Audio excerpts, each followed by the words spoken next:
everyone, I'm Asmita And I'm Suchetna. and welcome to Narayana Educational Institutions. Well, the first big exam of 2026 is finally done. That is the JEE Main 2026 Session 1 and Shift 1 exam.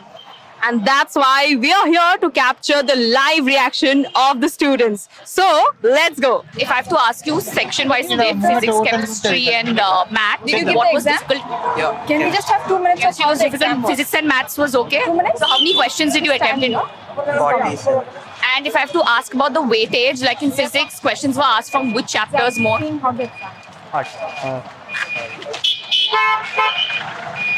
All are equal. What about chemistry, inorganic, organic or physical?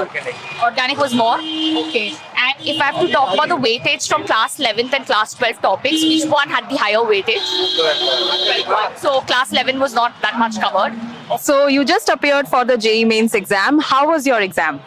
Well, It was good. Which section did you find the most difficult? B, section B. Sorry? Section B, max. Section B, maths? Right. How was chemistry? Moderate, too easy. Did you get organic, inorganic and physical chemistry? Yeah, of course. Which section was more? Organic. Organic. Okay. And which part of maths did you find most difficult? It's coordinate geometry. Okay, geometry, right?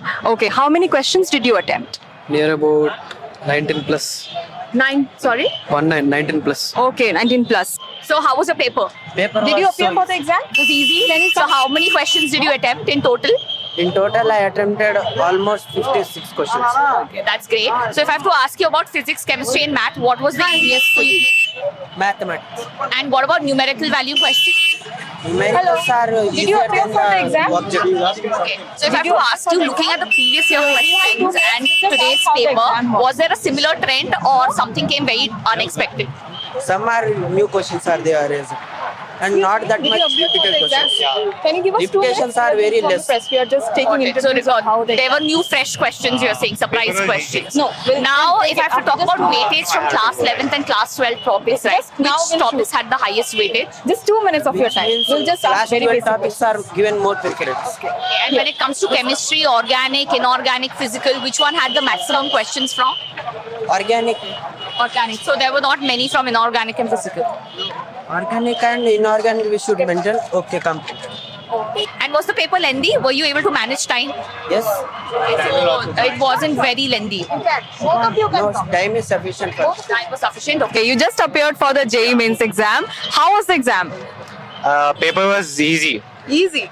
Okay, compared to last year's exam, was this easier or difficult? Compared to last year's paper, I think this is easier. This is easier. Which section did you find most easy? Physics. Physics was the easiest. What about maths? Maths was moderate. Okay. Did you get more questions from organic chemistry, inorganic chemistry? Generally, organic and physical will be more compared to inorganic. All right. So, how many questions did you attempt? I attempted around 50. Do you have any tips and tricks and suggestions for the people who will be giving the exam next time? There are no tips and tricks, just do all the things, like cover the full syllabus and write the exam, revise everything. So how many questions did you attempt overall? I attempted 80. Wait. I think I attempted 36 questions. What about physics? Was there any one chapter from which majority of the questions were asked? I cannot say majority, but apart from every year, I think this time atomic physics had more weightage than previous years. What about the length of the paper? Was it like very lengthy or were you able to manage the time properly? I felt that maths was lengthy and the rest too, I don't know. Okay. So if you have to give one tip to the students who are appearing in the upcoming shifts, what would that be? I'll have to say that they have to increase their speed because in the exam hall, it's not like every mock test you attempt. It is very hard. It feels very hard. So, how did your exam go? Average. Average. Which section did you find most difficult? Section B. Section B. Okay, and subject?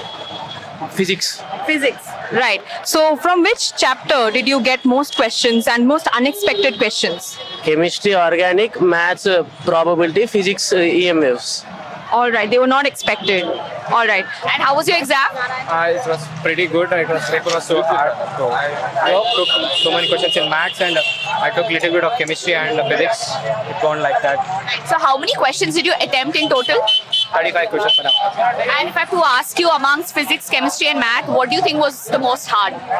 The physics. So math and chemistry comparatively. Yeah, I have done 17 questions in maths. Okay, and I've done 16 questions in. Do you feel the paper was lengthy or were you able to manage your time well? It's time management is more important in this exam. Actually, the paper was so hard. I put so much time in maths itself. So I have little bit without manage my time. So for the people appearing next or the people who are looking into preparing, can you tell us what this paper was, where this paper was difficult, where this paper was easy? The exam was moderate. I find that physics was a little bit harder than chemistry and maths. Chemistry, in my opinion, it was quite easier. Maths was also easy, but there's some topics that were confusing. Yeah, I can easily get 90 percentile above. Great. How many questions did you attempt? I attempted 50 questions. Amazing. So was the paper lengthy? I wouldn't say, okay, it was lengthy, but it was easy. Lengthy but easy. And could you manage time across all sections? Some questions were lengthy, so that took a few time. But yeah, it was quite manageable. So how was the exam? Like it was not so difficult, not so easy. So Like, neutral. It was moderate. Moderate, right? So which section did you find most difficult? I found chemistry section like section 3. It was very difficult. Like I didn't adapt at least one also in that section. Yeah. So did you get confused about organic chemistry, inorganic chemistry or physical chemistry? Physical chemistry. All right. All right. So which was the easiest section for you? Maths. Maths? Are you strong in maths? Very, very strong. Great. So could you manage time across all sections or was the paper really lengthy? No, physics was very lengthy actually. But maths was actually manageable. All right. Yeah. What about numerical value questions? How were they? Most of them are hard. And was the paper length very lengthy or you were able to manage your time? Paper was very lengthy. Last paper was lengthy. Time management. And what about weightage? Looking at class 11 and class 12 topics, which one had the highest weightage? Victor's 3D from maths, they are ionic and organic chemistry. In chemistry, organic, inorganic, physical? Organic is high. Was there any specific chapter in physics also like this, like thermodynamics or current electricity, from which majority questions came? Majority questions from electrostatics, correct? Which section did you find the most unexpected? Maths. Maths. Was it really difficult? From which chapter did you find difficult questions? That limits, differentiate. Right. And which section was very easy? Chemistry and physics. Chemistry and physics both were very easy. So if I have to talk about chemistry from organic, inorganic and physical, which one came more? I think organic and inorganic came more. And what about physics? Was there any particular chapter from which there were more questions asked, like thermodynamics or current electricity? To be honest, I didn't notice while solving the paper. Any similar trends in maths, or was the weightage evenly distributed in topics? Yeah, the weightage was evenly distributed in topics, but the thing is, you need to have practice in math and do more frequently to get the nice marks in maths. And looking at the trends from the previous year questions, right? Do you think they follow the same trend this time, or did they ask some unexpected questions? To be honest, they really have followed the trends. I was really scared that if they won't have followed the trends, then we would be in trouble here. So that was all about the reactions. We got a mixed bunch of reactions, to be honest. So you can also let us know if the paper for you was easy, medium or difficult in the comments below. And all of you out there who are still waiting for your upcoming shifts, all the very best. Keep dreaming, because at Narayana, your dreams are our dreams. Thank you so much. Thank you. Hello, good morning students. Today we are going to discuss JEE Mains January 22nd first shift paper. I am Ranjit Kumar, Mathematics faculty with Narayana Group. So today's glimpse about today's paper. Far from the reactions so far we are getting from students who have already given the exam. Exam seems to be slightly moderate too difficult, and the most unexpected paper being physics. Okay, because max is mostly moderate to tough. There are no surprises in max, and as far as the students have been informing that there are slightly difficult questions in physics as well as chemistry now. Okay, so hopefully you guys might have given your paper very well, and the guys who are going to write tomorrow and the other days, you can just go through the questions quickly so that it can give you a little bit confidence about the examination. So we'll just get into the questions. So we are going to solve the first question here, and the concept involved in this question is series and sequences.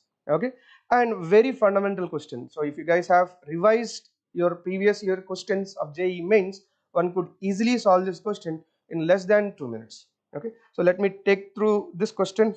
So the given information here is sum of the first 4 terms of AP is 6. So it is just one basic formula. So Sn, sum of n terms of an AP will be n by 2 into 2a plus n minus 1 into d, where a is the first term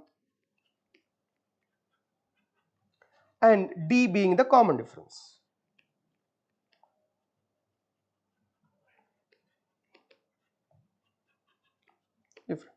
So guys, it is given that sum of 4 terms of an AP is 6, which is S4 is equal to 6, and from this I can write 4 by 2 by 2a plus 3d is equal to 6. So if I solve this equation, I'm going to get 2, 2 and 3. I get one equation in a and d. 2a plus 3d is equal to 3. So this is my first equation. And S6, it is given that sum of first 6 terms is 4. Okay, so S6 is equal to 6 by 2 into 2a plus 5d is equal to 4, and from this I'm going to get the equation 2a plus 5d. 2 3s are 6 and 3 upon this side it will be 4 by 3. So I have two equations in two variables, a and d. Now upon solving them I'm going to get first term as well as the common difference of the AP. So if I subtracting 1 and 2, I'm going to get minus 2d is equal to 3 minus 4 by 3. Minus 2d is equal to 9 minus 4 by 5. 9 minus 4 is 5. 5 by 3. So this implies d is equal to minus 5 by 6. And then you're going to plug this value in this equation, any one of the equation, you're going to get a value as well. 2a minus 5 into 5 by 6 is equal to 4 by 3. So 2a is equal to 4 by 3 plus 25 by 6. So I'm going to simplify this. So what I'm going to get is 4 to the 8, 8 plus 25 is 33, 33 by 6. Once again 11 by 2. So guys, the value of 2a is 11 by 2 and d being minus 5 by 6, and the question asked here is sum of first 12 terms of an AP, so which is S12. S12 is equal to 12 by 2 into 2a which is 11 by 2 plus n minus 1 which is 11 into d is minus 5 by 6, and so 6 into 11 by 2 minus 55 by 6. So I'm going to multiply this one. This is going to be 33 minus 55, which is minus 22. So the answer is minus 22. Yes, this is a straightforward question from series and sequences. So if you know basic formula of what is first term, what is common difference, and sum to n terms of an AP, you could easily solve this question in very less time. Okay, let us move on to next question. Yeah, and then there is a question from binomial expansions. Okay, and combined with series and sequences. Once again, a very good question, very standard questions, which has many times you might have seen this question many times in your PYQs. Okay, So we're going to solve this one. So first one, you need to identify the given expansion, given summation. So 1 plus x, 2 into 1 plus x whole square, 3 into 1 plus x whole cube. This is clearly an AGP. So if you know how to solve an AGP, AGP is an arithmetic geometric progression. So I'm going to take S is equal to 1 plus x plus 2 into 1 plus x whole square plus 3 into 1 plus x whole cube, so on, 100 into 1 plus x whole power 100. So if you are aware of the method how to solve an AGP sum, okay, so what I'm going to do here, in the AGP common ratio R is 1 plus x and the difference being 1. So what I'm going to do is I'm going to multiply the S with 1 plus x, which is R. Then I'm going to write the sequence of the terms and I'm going to subtract. So this is going to be 1 plus x whole square plus 2 into 1 plus x whole cube and so on, 100 into 1 plus x whole power 101, and this will be 99 into 1 plus x whole power 100. This is the standard procedure how you work on an AGP summation. Okay, so when I subtract these both things, S into 1 minus 1 plus x will give me minus x is equal to 1 plus x, and guys, when I subtract these both, so what I am going to get is 1 plus x whole square plus, and once again 3 minus 2, 3 minus 2 is 1, 1 plus x whole cube and so on. Till here I am going to get 1 plus x whole power 100, and then minus, there is an extra term here, 100 into 1 plus x whole power 101. Okay, now guys, you can easily observe, one can easily observe that this is a geometric progression. So first term being 1 plus x and there are 100 terms and common ratio is 1 plus x. So what is the sum of n terms of a GP? So I'll just quickly give you the formula, a into r power n minus r to the power r minus 1. So a into r power n minus 1 by r minus 1. I'm going to substitute the same thing here. The first term being 1 plus x into r is 1 plus x, 1 plus x. There are 100 terms in this expansion, in this summation, minus 1 by 1 plus x minus 1. And then there is an extra term here, 100 into 1 plus x whole power 101. This is equal to minus x into s.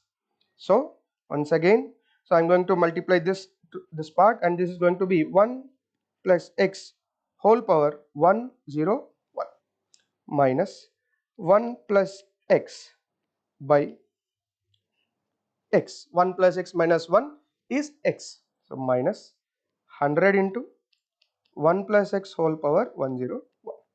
So now I'm going to bring this minus x to this side. So which will give me s is equal to 1 plus x 101 minus 1 plus x by minus x square, and this will be plus 100 into 1 plus x whole power 101 by x. Okay, yeah, so we'll just take it on to the next page, one more page, extra page. Yeah, so you can see here, yeah, so here we got this expression and we'll take it on to the next page. Guys, we are looking for x power 48 ka coefficient. So we are looking for x power 48 ka coefficient in the expansion of 1 plus x whole power 101 minus 1 plus x by minus x square and plus 100 into 1 plus x into 1 plus x whole power 101 by x. Okay guys, Now if you observe the first part, if I need x power 48 ka coefficient, since there is already x square in the denominator, so what I am looking for in this expansion is x power 50 ka coefficient. So I'll just find 50 coefficient in this one. So coefficient of x power r in 1 plus x whole power n will be NCR. Okay. So what is coefficient of x power 50 here will be minus 101 C 50, minus 101 C 50, and here in this part I am not going to get a x power 48 coefficient, plus once again here in this expansion I need x power 48 coefficient, but what I have in the denominator is x, so there is already power 1. So what I need is x power 50, x power 49. So x power 49, which will be 100 into 101 C 49. So your answer should be 100 into 101 C 49 minus 101 C 50. So this will be the summation answer. Okay.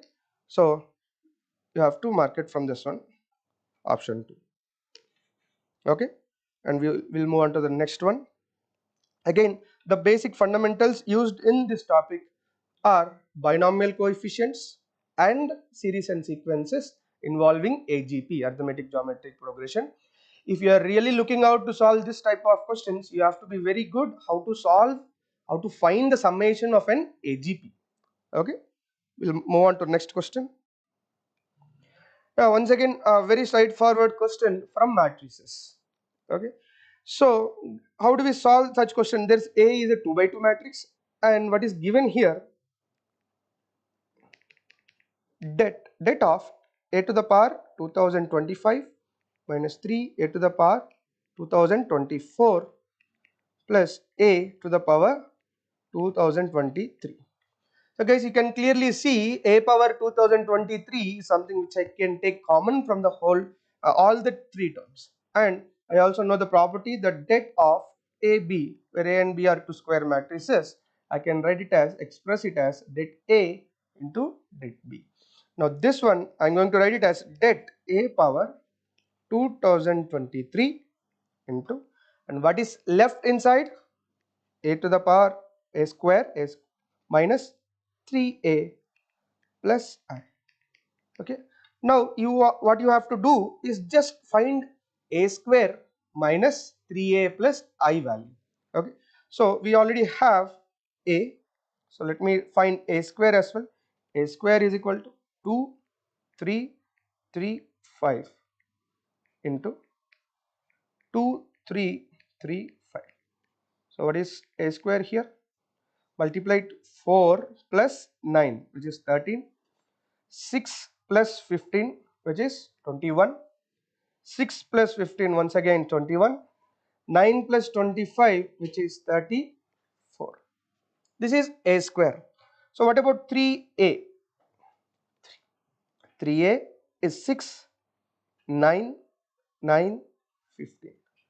Now I'm going to find value of a square minus 3a, the matrix a square minus 3a plus I, which is equal to 13, 21, 21, 34 minus 3a. 3a is 6, 9, 9, 15 and plus 1, 0, 0, 1. So the matrix will be 13 minus 6 is 7, 7 plus 1, 8. 21 minus 9 is 12, 12 plus 0, 12. 21 minus 9 is 12, 12 plus 0 is 12. 34 minus 15 is 19 plus 1 is 22. So guys, now we need to find the determinant of this one. So det of a square minus 3a plus I will be 8 into 20 minus 12 into 12. So 160 minus 144, which is 60. And there is also det A power 2023. So you can easily find out what is determinant of the given matrix. What is determinant of the given matrix? 10 minus 9, which is 1. So your answer finally, it should be 16. 1 into 16. Okay, again the fundamentals used in this topic are determinant of a matrix and properties of determinant of a matrix and basic multiplication of two matrices. Of course, in algebra, multiplication, addition and subtraction. If you are good with those basics, you can easily solve this question. Once again, an easy question from this paper. Yeah, we'll move on to next question. Once again, domain of a function. Every year mains paper is incomplete without such a question, which involves domains of logarithmic functions as well as inverse trigonometric functions. So people who wants to learn from this, once again, is just a reminder that you're going to see a question on domain involving logarithmic functions as well as inverse trigonometric functions. Okay, so how do we solve this question? So guys, ln 10 minus x is in the denominator. We already know 10 minus x should always be, the input to the logarithm should always be positive. So greater than 0. Okay, implies x should be less than 10. Okay, x should be less than 10. So, and one more thing, suppose if x is less than 10, see here 10 minus x should also not be equal to 1. This is a very important part in this question. Okay, so you don't want logarithm to be 0 because it is in the denominator of the fraction. Okay, so x less than 10 is what I got from first expression. And then what is domain of sine inverse x plus 2 by 2x plus 3. Okay, so domain of sine inverse x belongs to minus 1. The input to sine inverse function should always be between minus 1 to plus 1. Okay, so here x plus 2, the input of this function is x plus 2 by 2x plus 3, should always be between minus 1 to plus 1. Okay, now I'm going to solve this both inequalities separately. So x plus 2 by 2x plus 3 initially less than or equal to 1. So this is 1, and at the same time simultaneously I am going to solve x plus 2 by 2x plus 3 greater than or equal to minus 1. So from this I can write x plus 2 by 2x plus 3 minus 1 less than or equal to 0. Again, the most common mistake most of you might do is sending this 2x plus 3 onto this side, which is going to be very common mistake done by most of the students. Why is it wrong? Because 2x plus 3 can be either negative or positive, and whenever it is negative, there is the inequality gets changed. Okay, so make sure that you bring the constant to the side and solve it. So what are we going to get after solving this one? Minus x minus 1 by 2x plus 3 less than or equal to 0. Now this minus I am going to multiply to the inequality, x plus 1 by 2x plus 3 will be greater than or equal to 0. From this you can find the values of x. So this is minus 3 by 2, minus 1, plus, minus, plus in the first case. At the same time I want to solve this one also. X plus 2 by 2x plus 3 plus 1 greater than or equal to 0. So it is 5x plus 5 by 2x plus 3. Sorry, this is 2x plus x, which is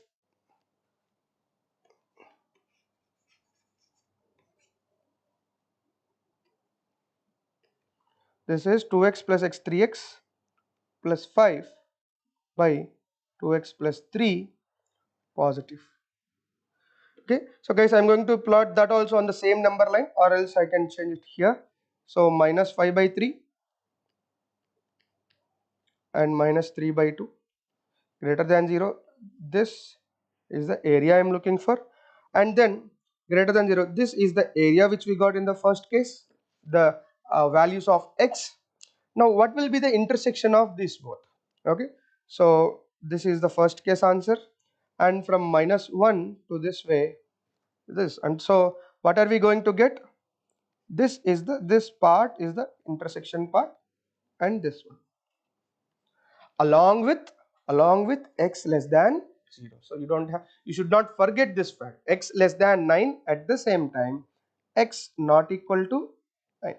X should be less than 10 and x not equal to 9. Now what I'm going to get is final answer. What you're going to get is x belongs to minus infinity to minus 5 by 3 in the first case. You can clearly see we can come up to this value, and then -1 union -1 to, see, because of this 9 in between, -1 to 10, there is 9 in between. If you don't take care of that, there is a chance that you might not get the answer properly. So -1 to 9 open interval union 9 to 10. So this should be your final answer, and based on what is given there, here you can clearly see what is the value of a, 5 by 3. Once again, do not take a as -5 by 3. Most of you might find it, you will not find any answer also, luckily. If you do that, and if there is a possible answer, you could easily lose your mark, positive mark. A is equal to 5 by 3, and b is equal to 9, and c is equal to 10. Okay, so what is the value he is asking us to find? B plus 9 plus C plus 10, 3A, which is 5. So what should be the answer? 24. So 24 should be the answer for this question. Again, once again, he is asking the same question every year. So if you are good with logarithms, how do you find domain of a logarithmic function and inverse trigonometric functions? Okay, one can easily solve this question. Only what you require is a practice. Okay, we'll move on to next question. Yeah, so once again, as a question from relations, there is always a question from relations every year, every shift, every paper. What you have to learn is types of relations, and how do you make certain relations by adding few elements so that it becomes symmetric or reflexive or transitive. Okay, so in this question, this is a slightly moderate question, not straightforward one, but if you spend enough time on this, an average person also could easily solve this question. So M is set of numbers 1, 2, 3, so on till 16. And how is the relation defined? It is defined that x comma y belongs to R, I mean say, to the relation if 4y is equal to 5x minus 3. This implies for whatever value you pick x, 5x minus 3 should be multiple of 4, and both x and y are from the same set M. Okay. Okay, so let me put values 1, 2, 3 and let me verify. I'll just try to see how many relations am I going to get. How many elements are there in the given relation. Okay, so that's exactly he's asking me to find. So initially I'll put x is equal to 1. Yes, if I put x is equal to 1, what is y value? 5 minus 3 by 4, which is 1 by 2, which is not possible as there is no 1 by 2 in the set M. Okay, and then you go on with x is equal to 2. So y is equal to, x is equal to 10 minus 3, 7, 7 by 4, once again rejected. When x equal to 3, y is 5 3s are 15, 15 minus 3 is 12, 12 by 4 is 3. Yeah, so the first element in this relation is 3 comma 3. Okay, so at this point you don't have to worry that should I go substituting values like this. Okay, what you can do is continue doing this and try and see if there is a particular pattern attached to it, and you can clearly see if you can if you already know about series and sequences little bit. Okay, there is a hint coming up for us. So when you put x is equal to 4, you're getting y as 17 by 4, which is again rejected. When x is equal to 5, y is equal to 25 minus 3, 22 by 4, once again rejected. And one x is equal to 6. If you put x is equal to 6, 30 minus 3, 27, 4y is equal to 27, once again rejected. And when you put x is equal to 7, 4y is equal to 5 7s are 35, 35 minus 3, 32. What is y? is equal to 8. So 8, not 8, x value is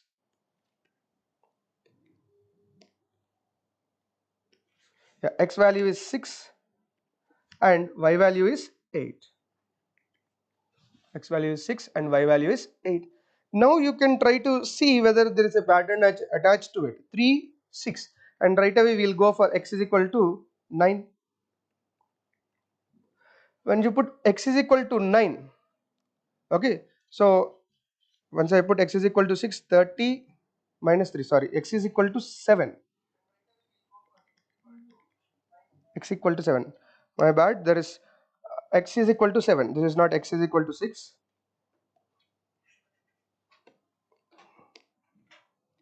X is equal to 7 comma 8.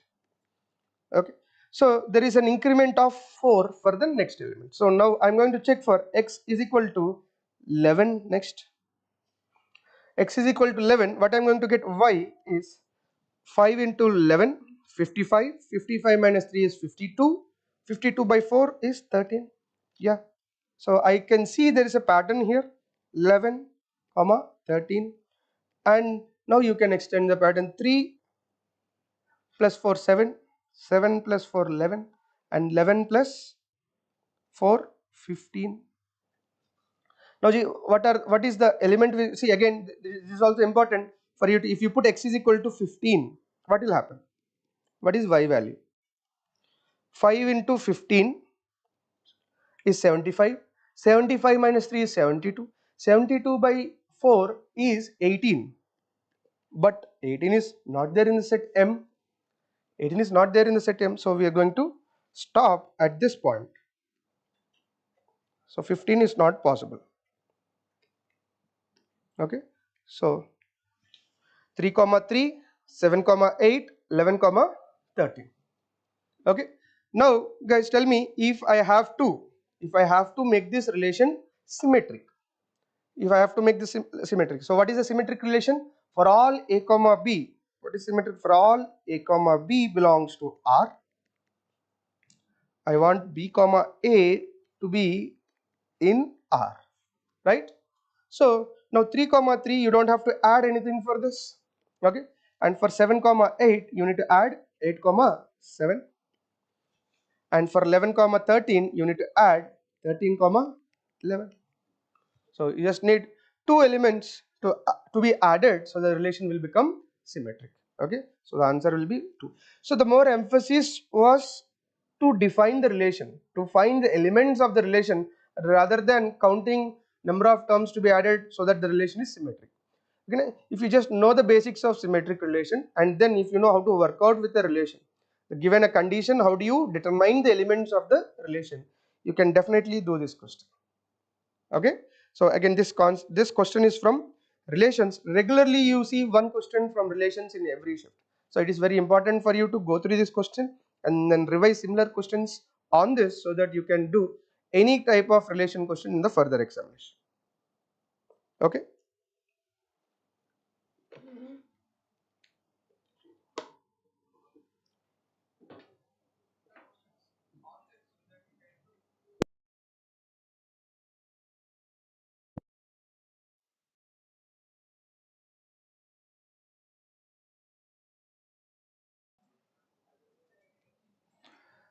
Hello students, let me introduce myself.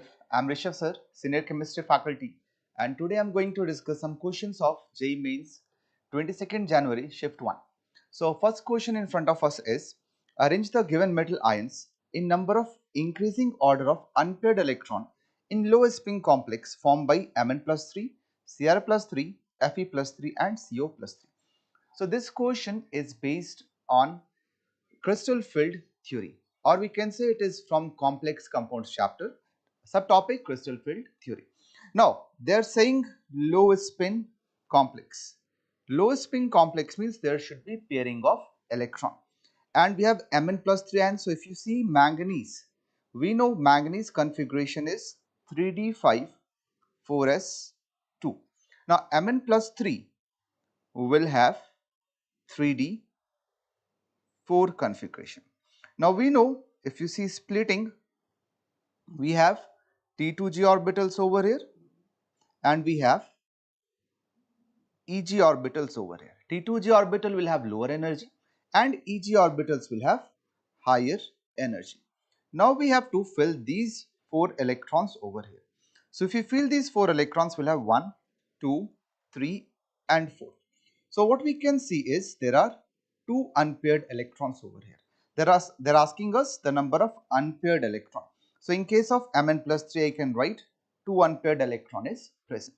Same if we go by chromium configuration, we know it is 3d5 4s1. So Cr plus 3 configuration will be equal to 3d3. Now again 3d3 with low spin complex, it means there should be splitting of orbital and there should be pairing. But in this case, as we're having only 3 electrons, those 3 electrons will be filled in T2g orbital and there will be no electron in Eg, and there will also not be any pairing of electron. So in this case, what we can see is there are total 3 unpaired electrons present. If you see next is Fe. We know configuration of Fe is 3d6 4s2. Now they are talking about Fe plus 3. Fe plus 3 means it is having 3d5 configuration. 3d5 configuration in low spin complex. Again we have to draw the T2g and Eg orbitals and we have to fill the electrons. So 5 electrons will be 1, 2, 3, 4 and 5. So what we can see is there is only one unpaired electron over here. So we'll write 1 over here. And next is cobalt. We know cobalt configuration is 3d7 4s2. So cobalt plus 3 if you write, that will be 3d6. Now 3d6 if you write, again T2g and Eg, so it will be this 6 electrons T2g Eg. If you fill 6 electrons, it will be 1, 2, 3. Now 4th electron will be filled over here, 5th and 6th. So in this case all the electrons are paired, so there is no unpaired electron. So what we can see is Mn plus 3 has 2 unpaired, Cr plus 3 has 3 unpaired, Fe plus 3 has 1, Co plus 3 has 0. So correct order will be Co plus 3 less than Fe plus 3 less than Mn plus 3 and is less than Cr plus 3, which is our option A. So option A is correct answer for this question. Let's move to the next question. Next question is reactivity of the following on the basis of SN1 mechanism. On the basis of SN1 mechanism. So this question is based on nucleophilic substitution reaction, which we discuss in alkyl and aryl halides. Now, if we are talking about SN1, so we know reactivity is proportional to stability of carbocation. Reactivity towards SN1, reactivity towards SN1 is directly proportional to the stability of carbocation. Now, if you remove this Br, a carbocation will be formed over here. If you remove this Br, a carbocation will be formed over here. If you remove this Br, a carbocation is formed on this, and if you remove this Br, a carbocation will be formed on this carbon. Now we have to check for the stability of these carbocations. Now in 1 and 2, what we can say is positive charge is formed on bridgehead position. Positive charge is getting formed on bridgehead position, which is very less stable, which means 1 and 2 are less stable than 3 and 4. With that logic, we have eliminated option 2. So we are left with option 1, 3 and 4. Now between 3 and 4, if you see, positive charge is on carbon, but in case of 4, this positive charge is stabilized by plus M of benzene ring. This positive charge is stabilized by plus M of pH. While in case of third, the positive charge is stabilized by hyperconjugation of these methyl group, in which we can say there are total 9 alpha hydrogen. So between 3 and 4, we can easily see that resonance dominates over hyperconjugation or mesomeric effect dominates over hyperconjugation. That's why 4 has to be more stable than 3. If 4 is more stable than 3, then we have eliminated option number 3. Now we have to go for option 1 and option 2. Now positive charge on bridgehead position is less stable because attaining planarity is difficult at this position. But if you increase the number of carbon atoms in the bridging ring, then in that case it will become relatively easier to attain planarity, or we can say it is relatively easier for this compound to have positive charge on this carbon when compared with this, which means one has to be more stable than 2, and if one is more stable than 2, it means that one is more reactive than 2 towards SN1 reaction. So if 1 is more than 2, then our correct answer will be option number 1. So this is question based on nucleophilic substitution reaction. See, nucleophilic substitution reaction is very important. Reactivity towards SN1 and reactivity towards SN2 is also very important. In this paper, they have asked reactivity towards SN1. So it becomes highly probable that they will ask reactivity towards SN2 in the upcoming paper. So you should revise that point very importantly. Moving to the next question. Next question is from inorganic chemistry. They have given two statements and they are asking which is correct and which is incorrect. So let's read it. Statement 1 says HX bond length is higher in HCl than HF. And statement 2 is the lowest boiling point in hydride of group 15 element is having covalency 4. So we know HX bond length will depend on the size of hydrogen atom and the halogen atom. Now as they are saying HX, X is changing, so ultimately the radius or bond length is depending on the size of the halogen. Now if you talk about chlorine and fluorine, we know size of chlorine is more than fluorine. The size of chlorine atom is more than fluorine atom, which means that HCl bond length is going to be more than the HF bond length. HCl bond length is going to be more than HF bond length, which means statement 1 is correct. They have said HX bond length is higher in HCl than HF, so it is correct. Second statement is lowest boiling point in hydride of group 15 element is having covalency 4. Now lowest boiling point hydride of group 15 will be of pH 3. Lowest boiling point is of pH 3, and we can see that in case of pH 3, phosphorus is forming 3 bonds, so its covalency has to be 3. But they are saying that covalency is 4, which means this statement is incorrect. So the correct answer for this question is statement 1 is correct, but statement 2 is incorrect, which means option 3 is correct answer. This question was from chemical bonding, you can say, or it is using multiple concepts from inorganic chemistry. Moving to next question. Next question is again from organic chemistry. Let's read out the question. A compound A with molecular formula C9H11NO reacts with Br2NaOH to give X. Br2NaOH, it means it has to be Hofmann bromide degradation reaction. Why I am saying so? Because what we can see is all the compounds which they have given, they are having nitrogen. So possibility is it is Hofmann bromide degradation. Now they are saying X on reaction with NaNO2 in dilute HCl gives compound Y. Now this second reaction is our diazotization reaction. Second reaction is diazotization reaction. And then they are saying when Y is treated with CuCN followed by hydrolysis gives Z.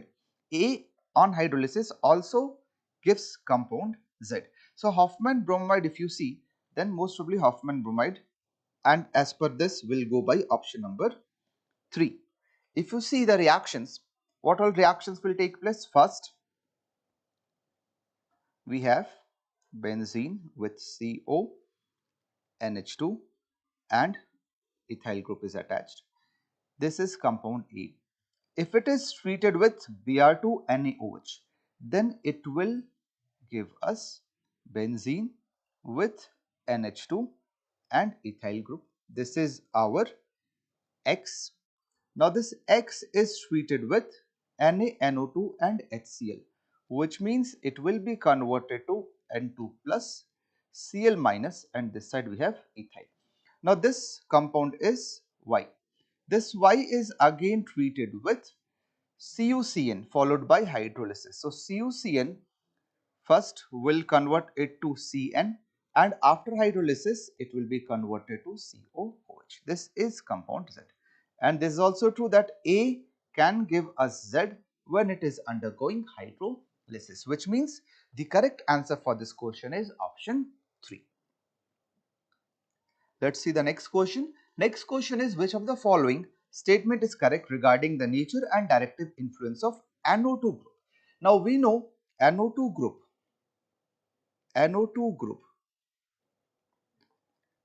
will show minus M effect. NO2 group, if it is present on benzene, will show minus M effect. Because of this minus M effect, it will be meta-directing. Meta-directing, why I am saying? Because this group will decrease the electron density from ortho and para position. So relatively, electron density will be more at meta position, which means electrophile will have a natural tendency to attack at the meta position. That is why this group is known as meta-directing group. Now, as it is withdrawing electron from the benzene ring, that's why it is also known as deactivating group. Those groups which withdraws electron from the benzene ring, they are known as deactivating group, and those group which increases the electron density on benzene ring, that is known as activating group. So in this question, they are talking about NO2. So NO2 is withdrawing electron from the benzene ring by minus M effect. So that is why it is meta-directing in nature and it is a deactivating group.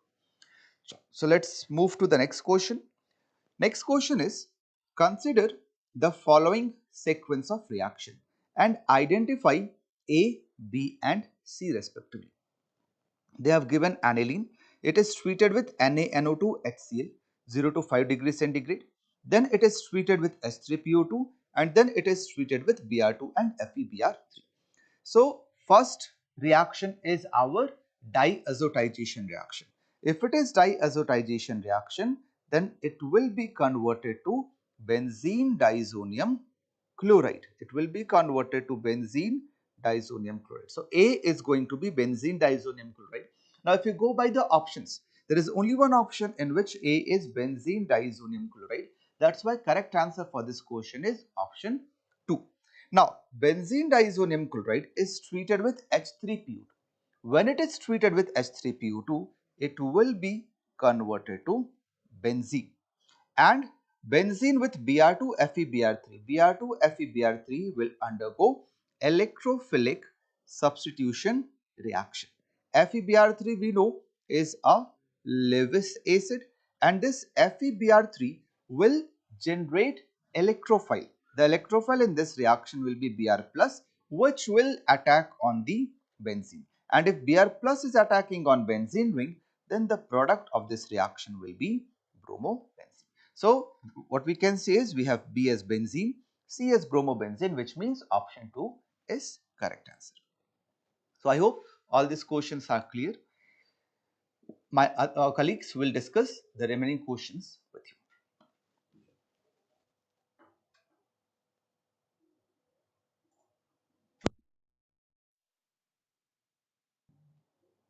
Hello everyone.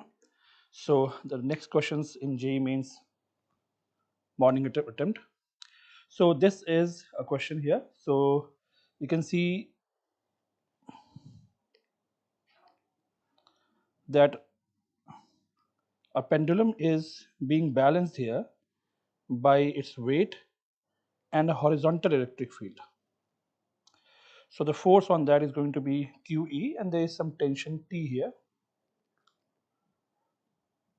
And they are asking for the resultant tension in the thread. So net force on this particle is 0. Therefore, tension is going to be equal to the resultant of mg and QE. So the answer here comes out to be the second option here. Going to the next question. This is a question based on Doppler effect, 2 dimensions. So there is a detector moving. Keep in mind, detector is moving from A to position B. If we join the lines here, so detector is having velocity some v upward. In this case, v here. Because it is in 2D, we will use the Doppler effect relation here. C plus minus V observer divided by C minus plus V source. We need to keep in mind this Vs and Vo are velocity of source and observer along the line joining. Along the line joining, we have to keep into account. So this is angle theta here. This is angle theta here. So we can see that velocity of the observer, sorry, in this case detector, is V cosine theta along the line joining, and it is here V cosine theta prime along the line joining. So the frequency that the detector will observe here at A is going to be f naught, speed of sound. As the velocity of detector is towards the source, we will add it, and they have said that speed of the detector is 35 times lesser. So C over 35 times cos theta. Now in this triangle, we need to keep in mind that this is 120 and 160 here. Ratio wise, if you see, it will be 40 times 3, and this here is going to be 40 times 4. So this side will be 40 times 5. So in terms of cos theta, if you observe, it is going to be 4 over 5 here. Entire thing divided by C minus velocity of the source, which is 0 in this situation. Solving for that, we get f naught 1 plus 4 over 35 plus 35 multiplied by 5, like this. Similarly, if we go for frequency observed at B, is going to be f naught C, again C by 35 into cos theta. In this case, cos theta is 3 by 5, and because observed detector here has velocity away from the source, we will put a minus sign here, divided by C. Again, velocity of the source is 0, so we will put it like this, giving us f observed is equal to 1 plus, this is going to be minus here,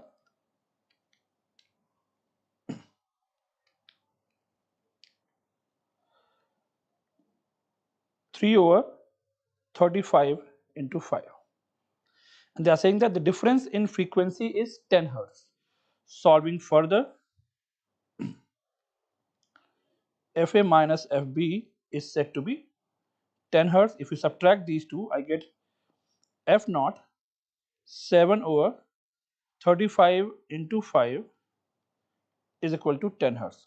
Look at this case here. Solving here further will complicate it, but we did not solve every step at every step, so this made the problem a bit easier.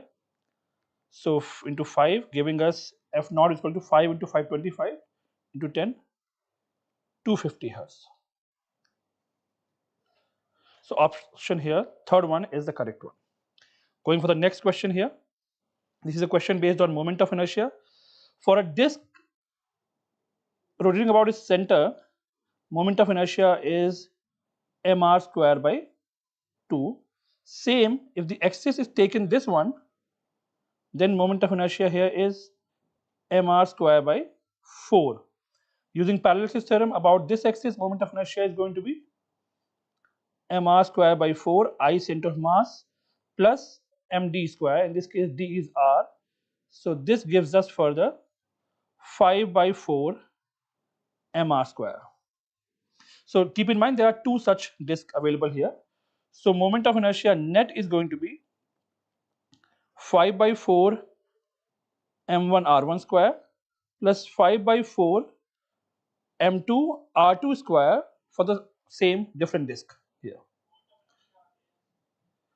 So 5 by 4 here, and we can put the values. M1 is given to be 5, R1 is given to be 10 centimeter, so we can put it as 1 over 10 meter squared, plus M2 is given to be 10 kg multiplied by 50 centimeter, which we can put as 5 by 10 meter square. Solving it further, we get 5 by 4, 5 over 100 plus 250 over 100. So if we solve it further, we get 5 over 4 into 255 divided by 100. Solving it further, we can cancel this 20, 5, 5, 1, 51 and 5, 4, giving us 51 over 16 kg meter square, giving us fourth option as the correct one. Moving on, we have an adiabatic process where temperature changes in the given manner. It becomes 1/4 and volume increases to 8 times. So for adiabatic process, we have PV raised to power gamma is equal to constant. And there's a similar relation here, which is TV raised to power gamma minus 1 is equal to constant K prime something. So we'll be using this relation here. So initial temperature is T, volume is V, gamma minus 1 is equal to temperature becomes T by 4, volume becomes 8V raised to power gamma minus 1. In this case, gamma is called as adiabatic constant or ratio of specific heats.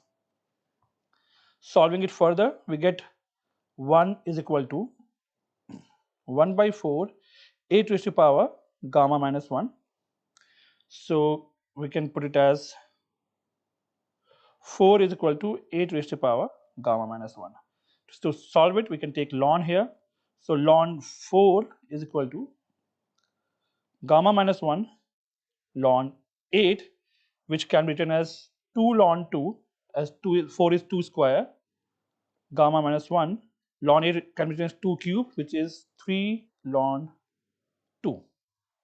Cancelling ln 2, we get 2 over 3 is equal to gamma minus 1, finally giving us gamma is equal to 5 by 3, leaving third option as the correct one. Going to the next question here, we have 6 charges arranged in a circle with 4 of which are positive and 2 of them are negative. Now looking at this situation, we can see electric field because of each charge, if you mark, because a positive charge is going to be in these directions, and because of negative charge, we can take, there will be attracted here, field like that. Looking at the case, we can see electric field because of the lower charge and the upper charge is going to get cancelled. So the net field here becomes 2kq by r square. Similarly, in this direction, we get 2kq by r square. For the net resultant, I need to take cosine component. So I have 2kq by r square cosine 30, which is root 3 over 2, and I have to take 2 such components. Going further, we get 2 root 3, k is 1 over 4 pi epsilon naught q over r square. Solving it further, we get root 3q divided by 2 pi epsilon naught r square, and looking the direction here, direction net electric field is going to be towards left, and as standard we take it as minus I cap. So in this case, again, the third option is the correct answer here. Going further, okay, so thank you.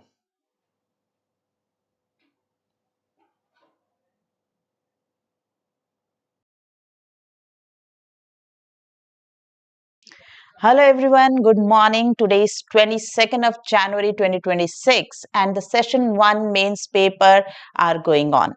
Here we are going to discuss chemistry paper of morning shift of 22nd January 2026. I am Neha Joshi. I will be discussing most of your organic part. So here let me start with question number 1 that we have got. And remember, it is a memory based question. There may be little here and there some changes when the final paper arrives. but the basics will remain same. So let's discuss this first question. Match the following and choose the correct option. Now see, this first question is having various reagents in list 1 and the reactions in which they are used with their name in list 2. So first reagent is diamine silver 1 cation. This is the famous reagent used in tolerance test. So this should match with this third tolerance reagent. This is the reagent used in tolerance test. Where do we use tolerance test? To confirm presence of aldehydes and ketones, right? Of course, not ketones, but to differentiate between aldehyde and ketones. Next is zinc amalgam with HCl. This reagent we use in Clemmensen reduction, right? So this should match with second, that is Clemmensen reduction. Moving to third, which is hydrazine plus KOH. Hydrazine and KOH, this is the reagent for Wolff-Kishner reduction. If you remember, both B and C are basically methods of reduction of aldehyde ketones to hydrocarbon, but B, that is Clemmensen, is used under acidic conditions, and this Wolff-Kishner is used under alkaline or basic conditions. Moving to D, Cu2 plus under alkaline condition is the reagent used in Felling's test or is used as a Felling solution. So we are looking for A to 3, B to match 2. So 3, 2, 4, 1. 3 no, 3 no. Okay, 3, 2, 4, 1. So our answer for this question is third option. So very basic and important reagent list covered more than one reagent in the same question. Coming to next question, sucrose is dextrorotatory. That is a true statement. Yes, sucrose is dextrorotatory, and upon hydrolysis, it becomes levorotatory. That is also correct statement. So this statement we agree, yes, this is what happens and this is what is there. If you remember, when we hydrolyze sucrose in dilute H2SO4, when we heat it, then we get alpha D, right, alpha D glucose plus beta D fructose. Now the rotation, specific rotation of alpha D glucose is plus 52.5 degrees and of fructose is minus 92.4. What happens is this levorotation of fructose dominates over the dextrorotatory nature of glucose. As a result, overall solution becomes levorotatory. So statement 1 we agree is absolutely correct. Let's go to next statement. Sucrose on hydrolysis gives glucose and fructose such that the levorotation of glucose, I just told you glucose is a dextrorotatory compound. The one which is obtained here is alpha D glucose is more than dextrorotation of glucose. In fact, it is written just reverse. So this statement is false. If this statement is false, statement 1 is correct and statement 2 is incorrect. So answer for this question has to be this third one. Correct? Entire thing which is given here is in Biomolecules chapter from NCERT.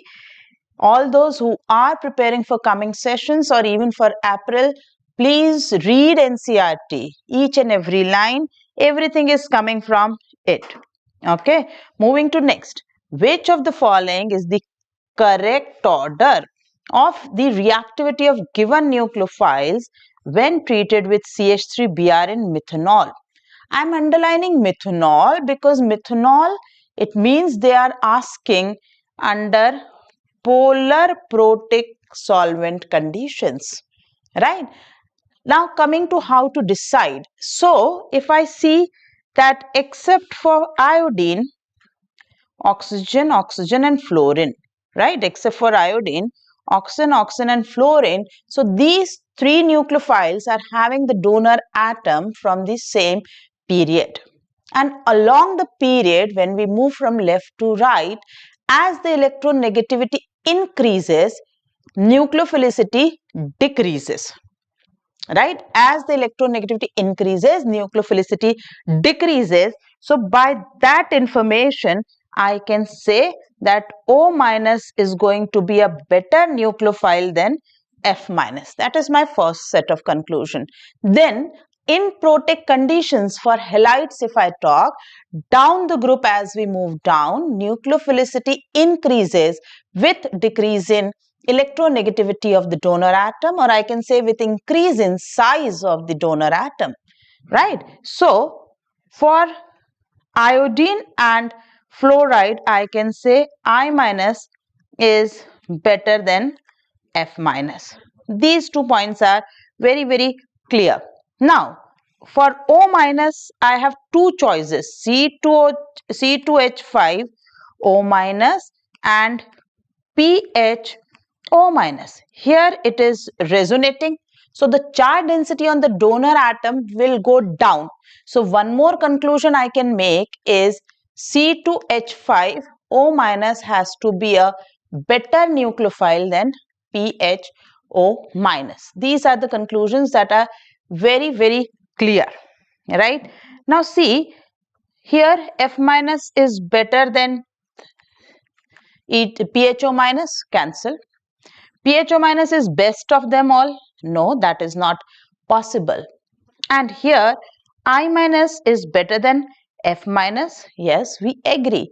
But F minus is better than this is wrong. We just concluded O minus will be better than F minus. So by the basic knowledge of nucleophilicity, we can very well conclude the answer for this is first option. Right? So let's move to the next question. Well, students, good morning. We are here to solve these JEE Mains questions, morning shift today, that is 22nd.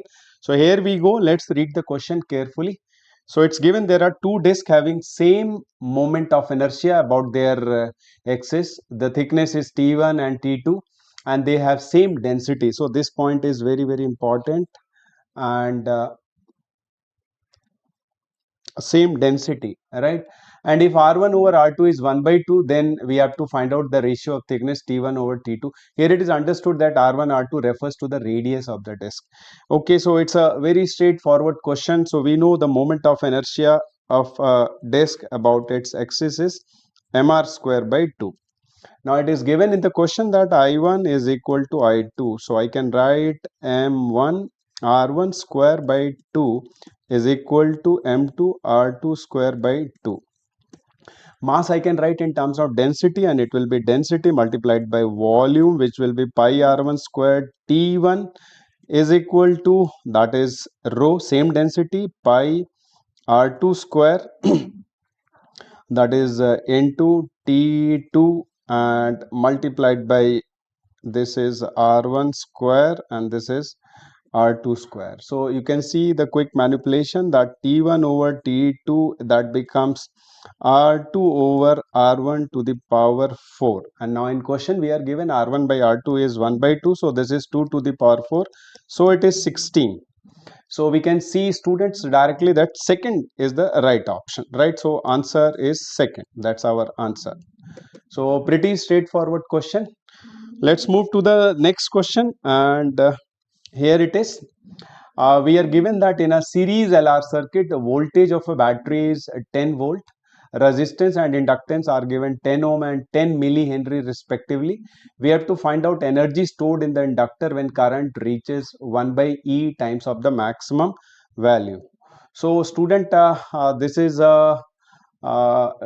clearly a question related to transient RL circuit, that is growth of current. So I hope we are familiar with few results. We have resistance, we have inductor, and if we connect it to a battery, so we know that current will grow, and the equation is I is equal to I maximum 1 minus e to the power minus t over tau. So we understand the meaning, and it is given in the question that when current reaches 1 by e times, so this is 1 by e and this becomes 1 minus e to the power minus t by tau. Tau is L by R. Anyway, so let's not solve it right away. Now we want energy stored in the inductor. Now energy stored in the inductor is half Li square, and this becomes U maximum, and this is 1 minus t over tau square. So we want this thing, energy stored in the inductor when current becomes 1 by e times the maximum value. Now this U maximum will be equal to half Li maximum square, and this will be half. Inductance given is 10 millihenry, and the maximum current in the circuit will be V by R, that is 10 divided by 10. So we have 5 millijoule. Right, students? So this is the maximum energy stored. Now we want energy stored by inductor when it is E times. So that means it is very obvious, and we can see that this value 1 minus e to the power minus t by 2 tau is 1 by e. So if we take care of it, so we get energy stored will be equal to U maximum, and this will be 1 by e square. So this is 5 millijoule, and this will be approximately yeah, 5.29. Right, I'm taking the value of E approximately 2.3. So and I can see that this will be less than 1 if I look at the option, and it will be close to 1 but less than 1. So I need not go into detailed calculation. So clearly our answer will be 1, because this is close to 1 and less than 1. Other options, second option is more than 1. 3 and 4, they are far away from 1.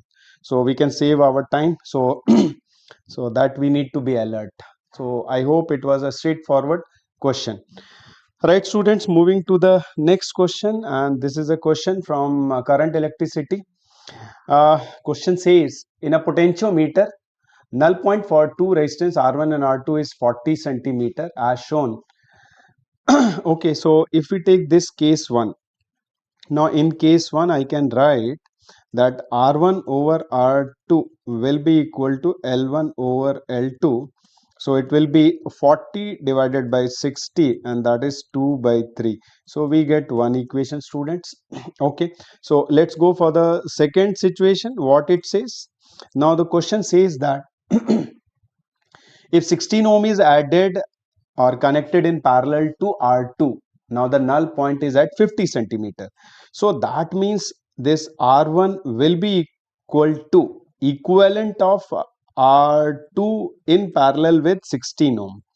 Why I'm saying it is equal? Because null point is 50 centimeters. So the ratio will be 1:1. So that means it is 16 R2 over 16 plus R2. So these are the two equations, and student, I hope we can solve these two equations. And when you solve it, you get R1 is 16 by 3 ohm, and obviously R2 will be 8 ohm.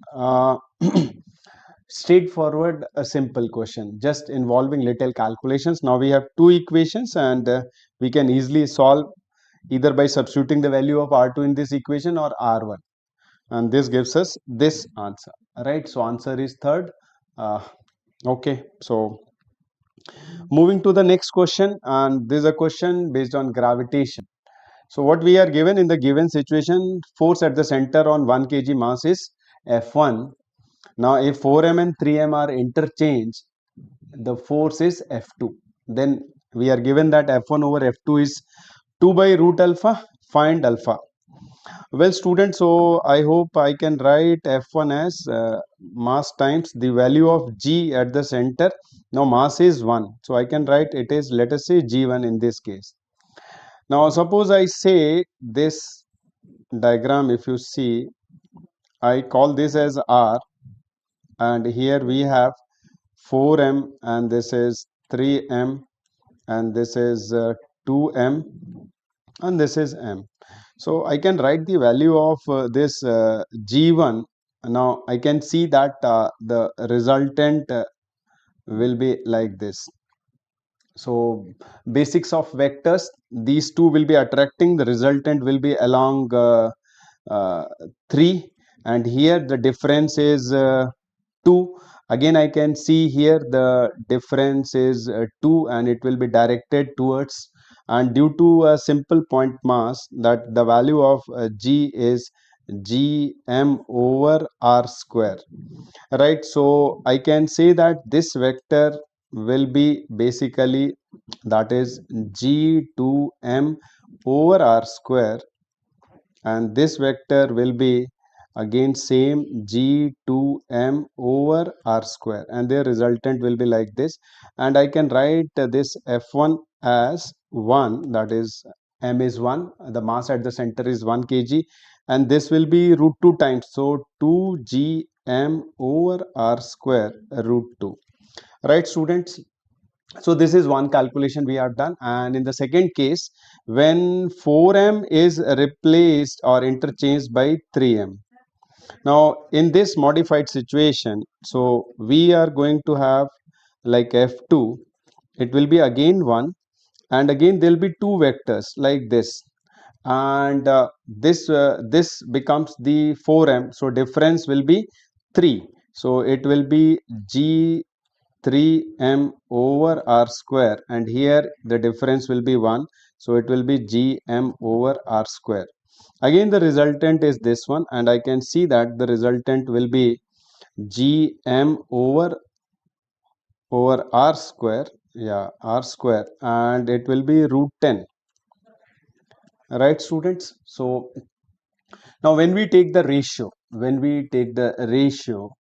so f1 over f2, so you can see that when we take the ratio, this is 2 root 2 over root 10. So simplifying, I get root 5, and once I compare with alpha, which is given to be 2 over root alpha, so that gives us alpha is 5. So that's our answer. So first option is the answer. So these are the simple calculations, and I hope many of the students can do these calculations mentally also, but for the sake of all, I have given the detailed calculation. Right students, so moving to the next question, and see, this is a question from units and dimension, and we have to match the column, and there are physical quantities given: thermal conductivity, Boltzmann constant, spring constant, and surface tension. Then there are dimensions given in the right column. Well student, let's see this question very carefully. The moment you look at the question, one thing you realize, that C will have same dimension as that of D. Okay, so this is very clear. Surface tension, force per unit length, so spring constant, that will be also having same dimension. Now there are only two options, I need not go into detail. I can see that option 1 and 3 are having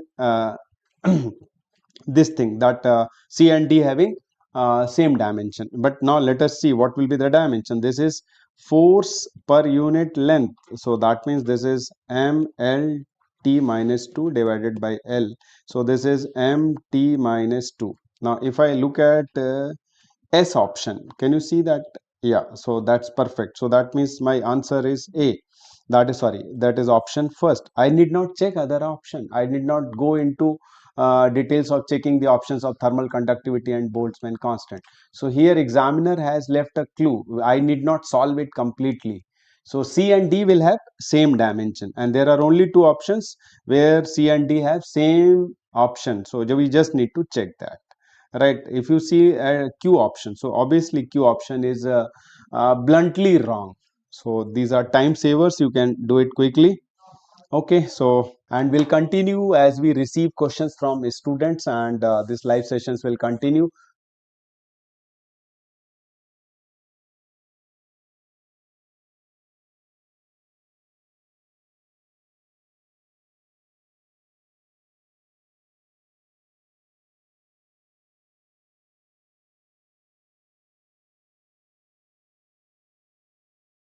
everyone.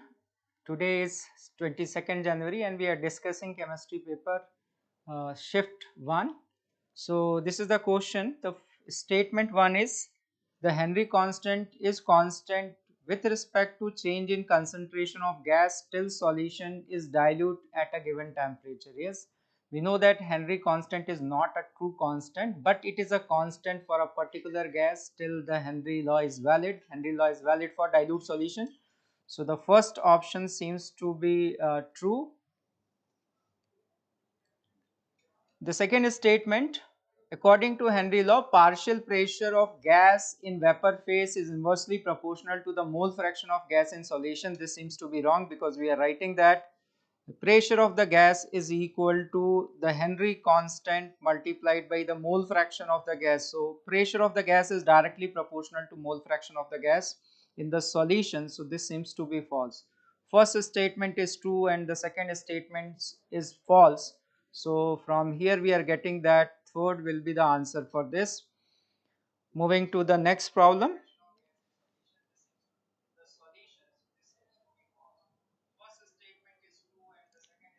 Consider a first order reaction. A will give products. Three different solutions are taken. Rate of reaction for solution 1, 100 ml 10 molar solution. Solution A with respect to A, the rate is R1. Solution 2, 200 ml 10 molar with respect to A, the rate is R2. Solution 3, 100 ml 10 molar with respect to A plus 100 ml of water is added and the rate of the reaction is R3. We know that for first order reaction we can write that the rate of reaction is equal to rate constant into concentration of reactant raised to the power 1.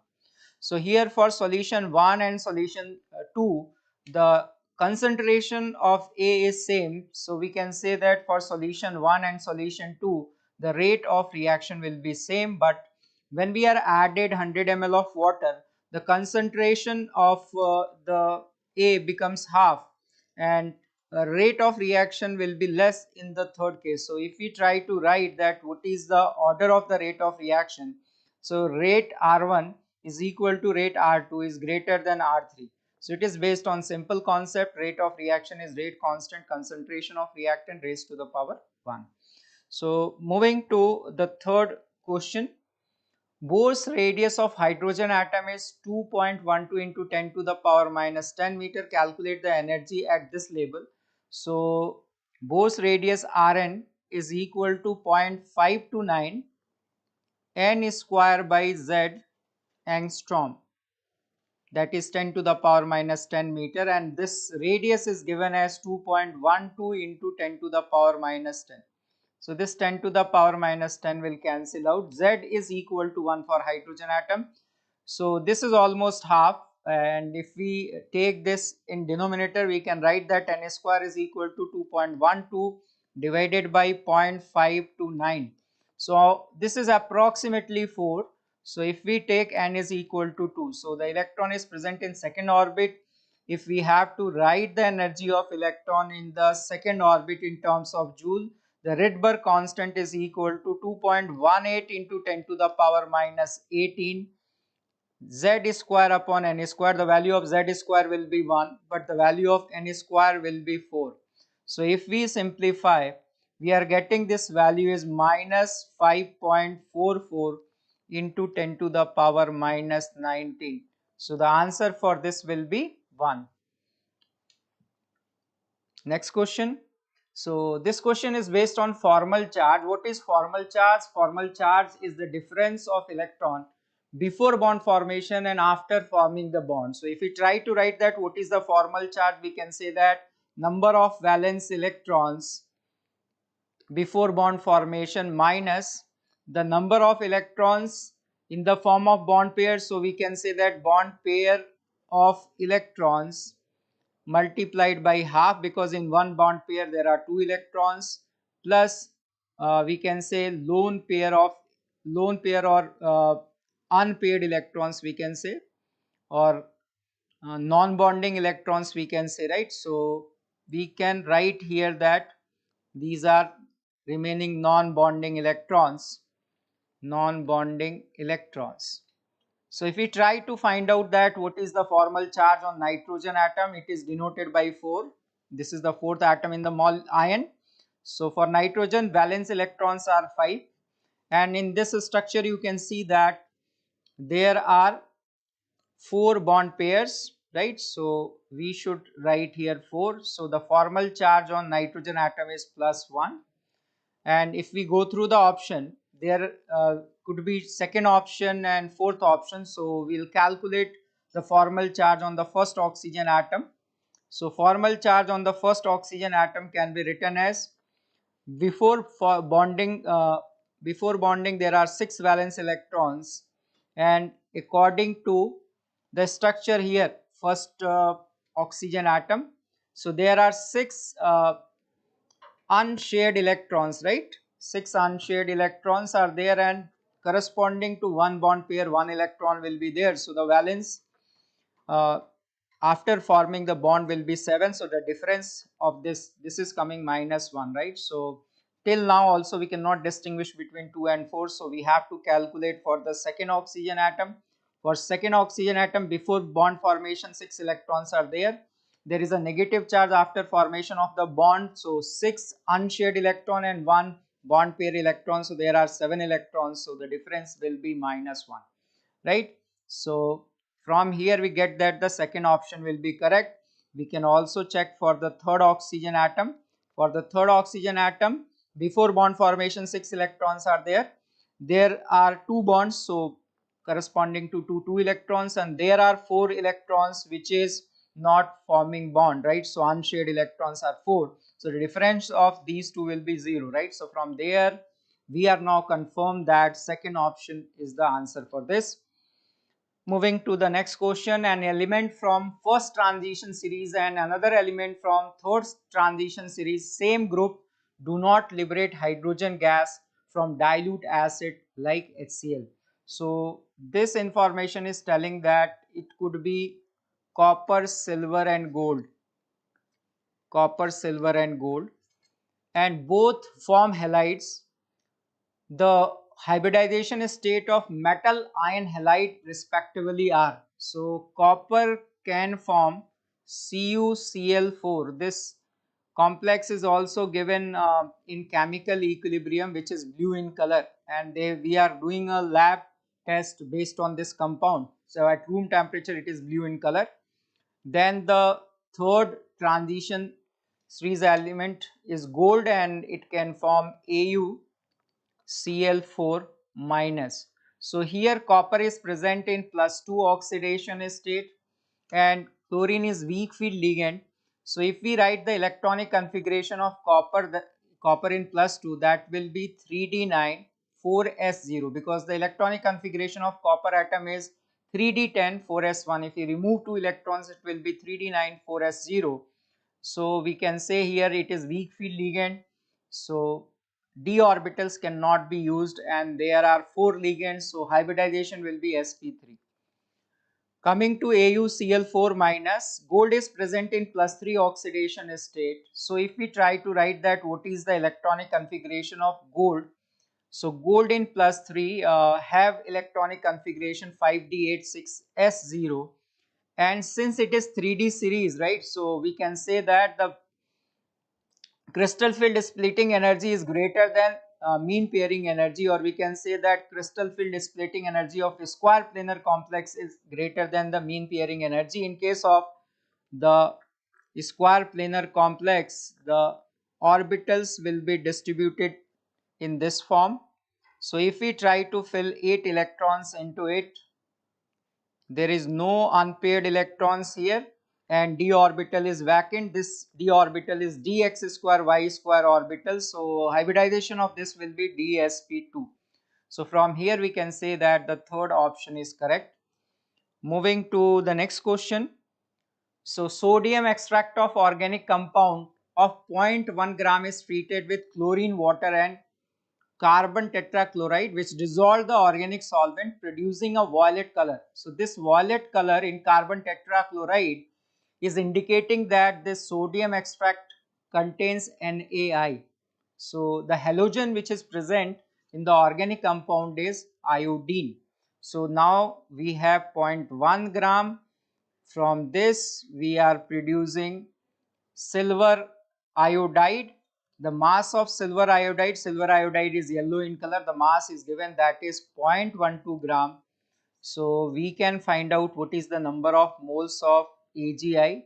So in the question they must have given the atomic mass of silver and iodine. So here we can write that 0.12 divided by molar mass of silver, atomic mass of silver is 108 and iodine is 127. So this is coming 0.12 divided by 235. From there we got the number of moles of iodine, which is equal to 0.12 divided by 235, and from here if we multiply by the atomic mass of iodine, which is 127, we'll get that mass of iodine in organic compound. And now we have to divide it by mass of organic compound, which is 0.1 multiplied by 100. So if we are simplifying this, it is coming 64.85, and if we round off to the nearest integer, the answer should be 65. I think this in this year there are many questions from quantitative analysis of organic compound. So thank you very much. Bye bye.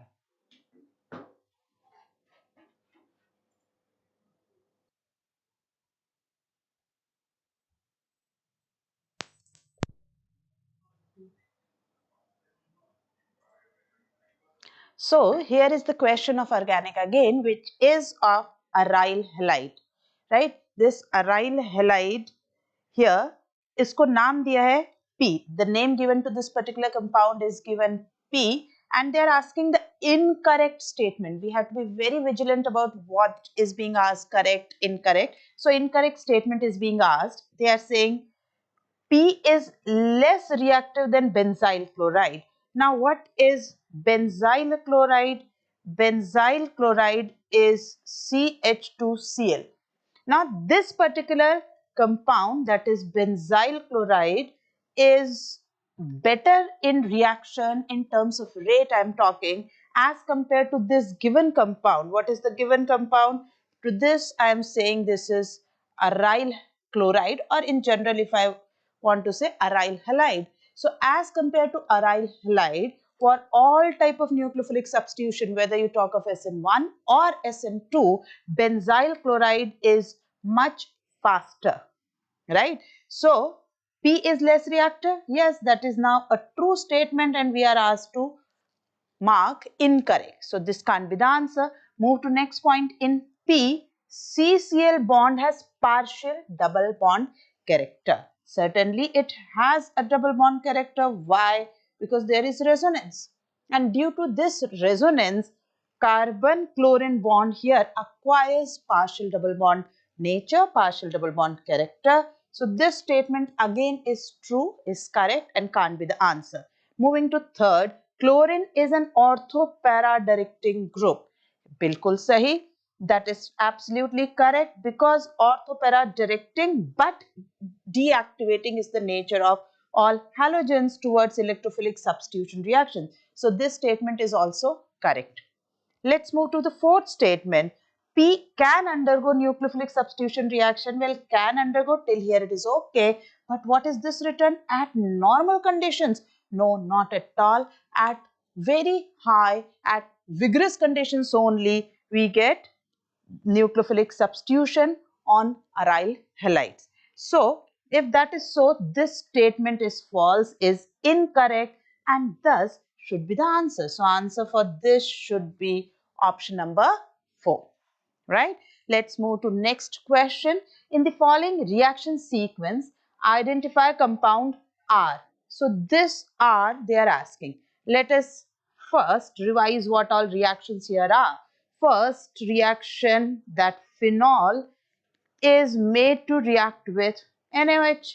It is a simple acid-base reaction, and we will have PHO minus Na plus, sodium phenoxide is formed. That is our compound P. This P is now made to react with CO2. Which reaction is this? It is coal-base reaction, right? So we will have ONA and, or rather I would say OH, क्योंकि COONA will be formed, right? I'm considering the major product. Certainly there will be attack at para positions, but as in all the options, it appears to be the major product considerations. I'm going by major product. If we'll not get the answer, we'll look back. So H plus, this was Q. Now it is being acidified, so OH and COOH. This is a very famous compound. I think all of you are aware of it. Salicylic acid is formed as a major product and is given name R as per the sequence given. So what we are looking for is orthohydroxybenzoic acid, and then the answer for this will be first. Is that right? The answer is first. Let's move to next question. Which of the following statement is correct? This time they are asking correct. In last time, 2 questions back, they were asking incorrect regarding element having atomic number 79. If atomic number 79, it is gold and its configuration is 5D10 6S1, right? Copper, silver, gold. Its first ionization enthalpy is maximum in its group. Well, that is a correct statement. That is a true statement because of lengthenite contraction, right? This one, gold, is in 6th period where there is a lengthenite contraction. This is in the 3rd transition series, copper, silver, gold.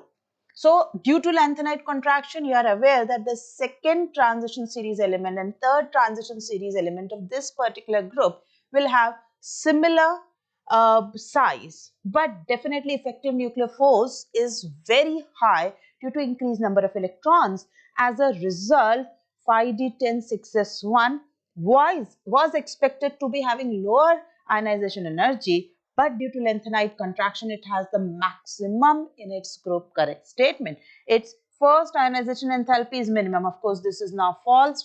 First is true. It belongs to group 10 of periodic table. This is also false because it belongs to 11th group of periodic table. So this statement is false. It belongs to 5th period. I just told you no. Gold belongs to 6th period of periodic table. So this statement is also false. And we are asked to mark the correct statement first. Answer for this question is first option, right?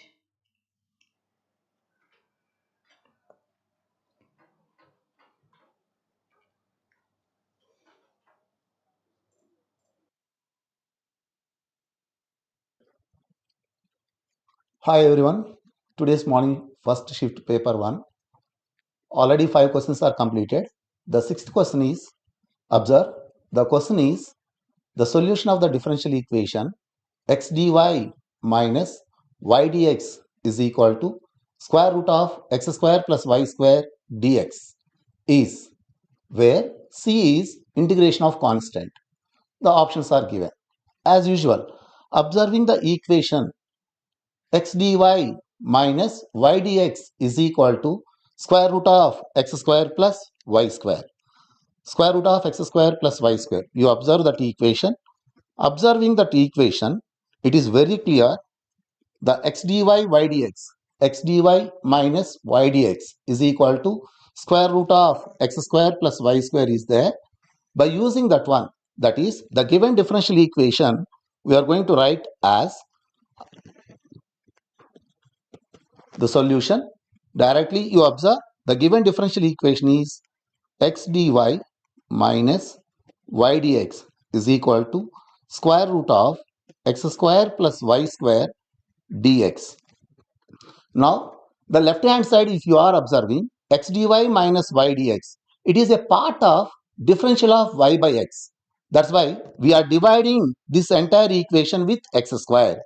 That is x dy minus y dx upon x square is equal to their square root of x square plus y square upon x square dx.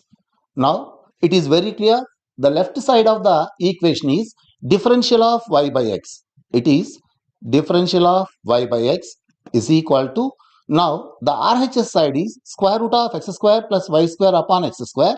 While we are taking common x square from the numerator, it is x times of square root of 1 plus y by x whole square upon x square dx.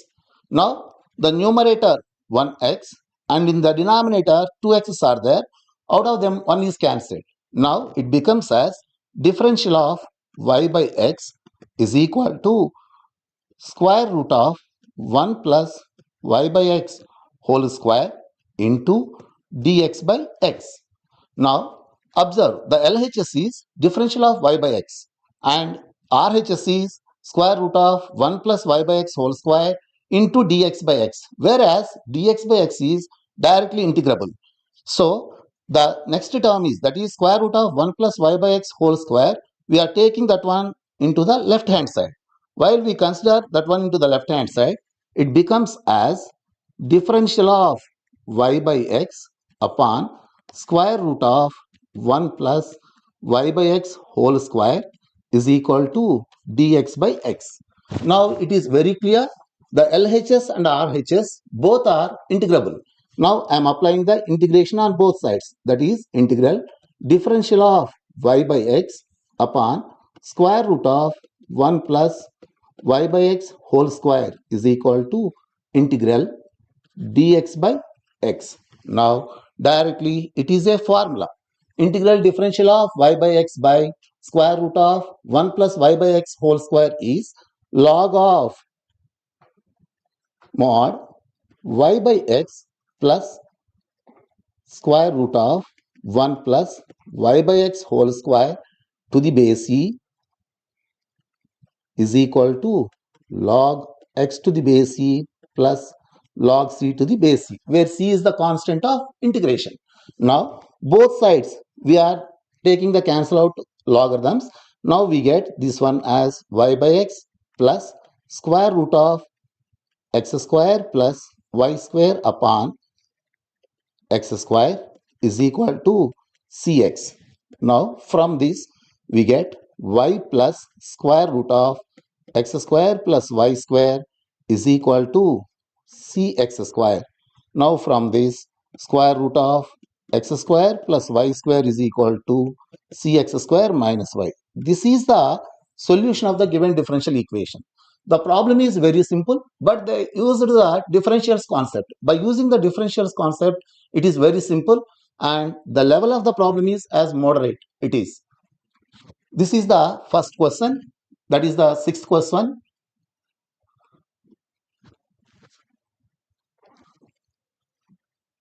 Now the next question is, the number of values of x satisfying tan inverse 4x plus tan inverse 6x is equal to pi by 6, where x belongs to closed interval minus 1 by 2 root 6 comma 1 by 2 root 6 is, they are asking, that is the number of values of x satisfying this equation they are asking. It is, I think, combination of the inverse trigonometric functions and the quadratic equations. Observe here the given equation is, that is directly the given equation, tan inverse of 4x plus tan inverse of 6x to pi by 6. Now if we are observing, to apply the tan inverse x plus tan inverse y formula, since we have the formula tan inverse a plus tan inverse b is equal to, we have the formula tan inverse of a plus b upon 1 minus ab, provided that ab is less than or equal to 1. So here first we are going to check whether the x value satisfies this condition or not. That is, it is very clear, 4x into 6x is less than or equal to 1. That means x square is less than or equal to 1 by 24. So from this, mod x is less than or equal to 1 by 2 root 6. So therefore x belongs to closed interval minus 1 by 2 root 6 comma 1 by 2 root 6. So in the given interval, we are able to apply the formula tan inverse A plus tan inverse B is equal to tan inverse of A plus B upon 1 minus AB. Using this formula, it is very simple to calculate. That is, here we are going to write tan inverse of 4x plus 6x upon 1 minus 4x into 6x is equal to pi by 6. Now, this is equal to 4x plus 6x is 10x upon 1 minus 24x square is equal to tan of pi by 6. You know the tan pi by 6 value. The tan pi by 6 is 1 by root 3. Now, by simplifying this one, 10 root 3 times of x is equal to 1 minus 24x square. 1 minus 24x square. This is 1 minus 24x square. Now, here we are forming a quadratic equation. That is 24x square plus 10 root 3 times of x minus 1 is equal to 0. Now, according to the question, this equation has how many roots? How many roots in the interval x belongs to minus 1 by 2 root 6 comma 1 by 2 root 6. Now, observing, it is very clear. It is 24x square plus 10 root 3x minus 1 is equal to 0. X square coefficient is positive. Hence, it is upward parabola. When x is equal to 0, it crosses the f of 0 is equal to minus 1. And it is very clear, when x is equal to 1 by 2 root 6, it is f of 1 by 2 root 6 is greater than 0. And when x is equal to 1 by minus 2 root 6, f of 1 by minus 2 root 6 is less than 0. So by using a root location theorem, this equation using the diagram, observe the diagram, x-axis, y-axis, and here we consider minus 1 by 26 plus 1 by 26, and when x is equal to 0, y is equal to minus 1, the graph of the parabola is like this one. So by using the root location theorem, there exists one real root for this equation in the interval minus 1 by 2 root 6 to plus 1 by 2 root 6. That is minus 1 by 2 root 6 to 1 by 2 root 6. Only one real root exists. So the number of solutions of the given equation is only one. That is first option is right. The first option is right. This is very simple problem, but it is the combination of inverse trigonometric functions and the quadratic equations. Now, the next one is the next question.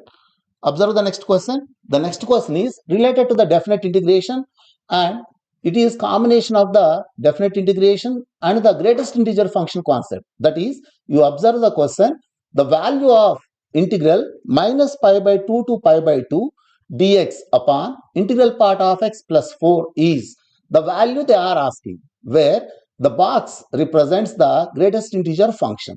So while we are solving this type of problem, first you observe in the given domain of x, in the given domain of the x, how many integers exist. That is, here it is very clear, that is x varies from, since minus pi by 2 is less than, x is less than pi by 2.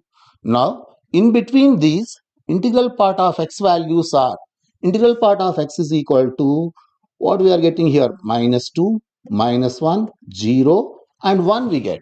So, we are going to split the interval at exactly minus 1, 0 and 1. That is, suppose I start with let I is equal to integral minus pi by 2 to pi by 2 dx upon integral part of x plus 4.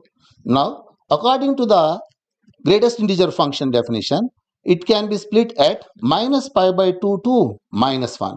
In the interval minus pi by 2 to minus 1, integral part of x becomes as minus 2. Hence, it is dx upon minus 2 plus 4 plus integral minus 1 to 0 dx upon, in this interval, it becomes as -1. Integral part of x becomes as -1.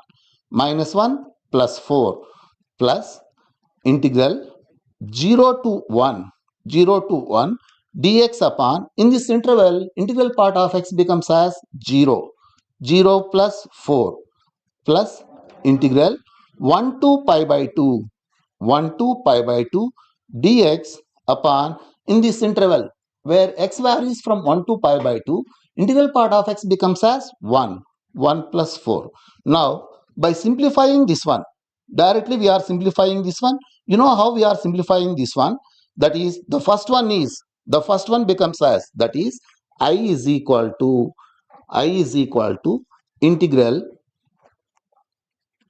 minus pi by 2 to -1 dx upon -2 plus 4 is 2 plus integral -1 to 0 dx upon 3 plus integral 0 to 1 dx upon 4 plus integral 1 to pi by 2 dx upon 5. Now, you know how we are integrating this one? That is 1 by 2 times of integral a to b dx. Integral a to b dx is equal to b minus a. That is -1 plus pi by 2. -1 plus pi by 2. It is plus 1 by 3 times of 0 minus of -1 plus 1 plus 1 by 4 times of 1 minus 0 plus 1 by 5 times of pi by 2 minus 1. Now we are simplifying this one. -1 by 2 plus pi by 4 plus 0 plus 1 by 3 plus 1 by 4 plus pi by 10 minus 1 by 5. Now the simplification is pi by 4 plus pi by 10 becomes 7 pi by 20, and the sum of the constants becomes as -7 by 60. So the correct option for this problem is, the second option is the correct one. And the problem is very simple. The level of the problem is very easy. This is very simple problem, but it is the combination of greatest integer function. That's why you should take care of this problem. Carefully split the interval. That is very, very important. Next, the next question is, if you are observing, it is related to the trigonometry. Directly trigonometry. See that? If cos square 48 degrees minus sin square 12 degrees upon sin square 24 degrees minus sin square 6 degrees is equal to alpha plus root 5 beta upon 2. Then the value of alpha plus beta they are asking.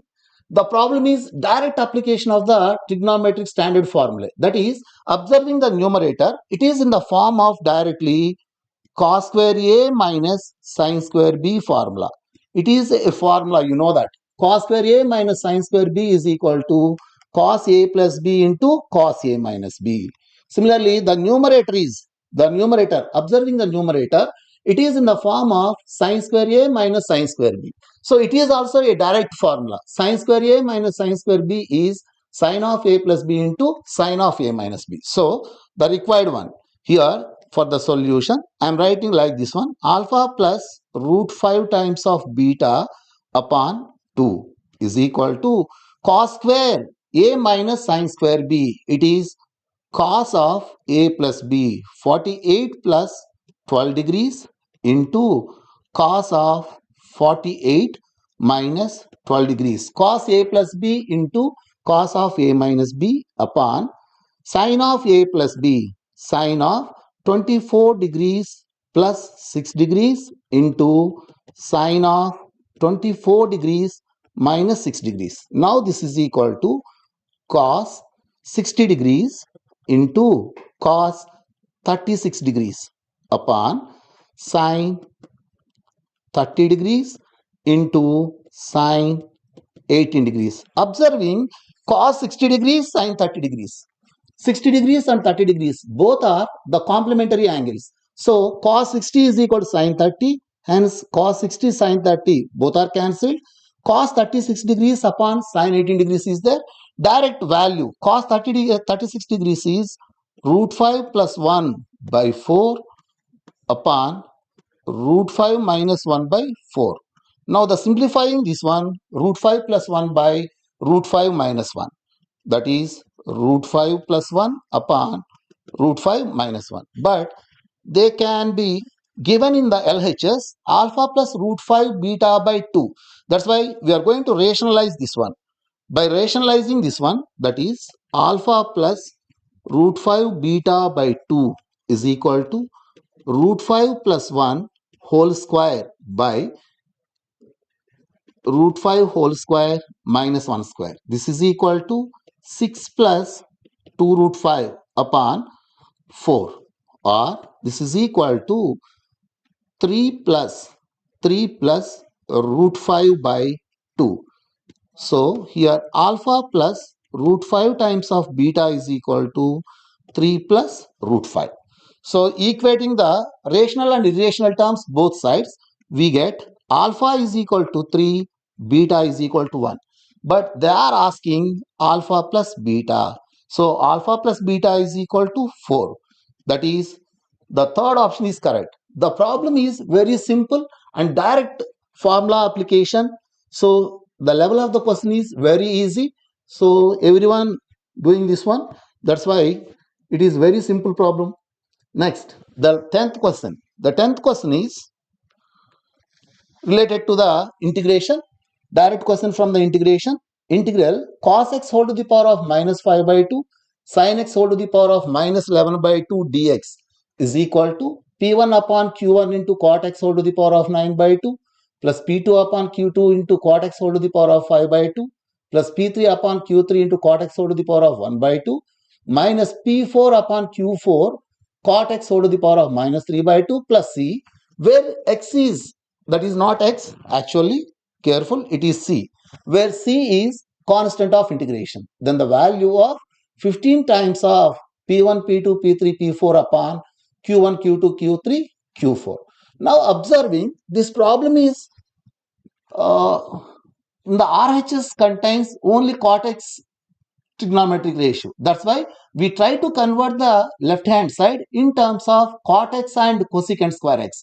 That is, suppose if I consider I is equal to integral dx upon, I am writing that one as cos x whole to the power of 5 by 2 into sin x whole to the power of 11 by 2 I am writing. Now to convert this one into the cot x, I am going to multiply sin x. See that? Sin x whole to the power of 5 by 2 I am writing here into, I am writing here cot x whole to the power of 5 by 2 into sin x whole to the power of 11 by 2. Now sin x whole to the power of 5 by 2 and sin x whole to the power of 11 by 2. These are the two terms. By using these two terms, we are going to write sin x whole to the power of 8. Sin x whole to the power of 8. That is, the given integral becomes as dx upon sin x whole to the power of 8 into cot x whole to the power of 5 by 2. Now, this sin x whole to the power of 8, I am taking into the numerator. That is, I is equal to integral cosecant x whole to the power of 8 dx upon cot x whole to the power of 5 by 2. Now, I am going to express the numerator as integral. The cot x derivative is minus cosecant square x. That's why I am writing this one as minus of cosecant square x whole cube into minus cosecant square x dx by cot x whole to the power of 5 by 2. Cot x whole to the power of 5 by 2. Now this is equal to minus integral cosecant square x, I am writing as cot square x plus 1 whole cube into differential of cot x upon cot x whole to the power of 5 by 2. Now I am using the substitution. Cot x is equal to t.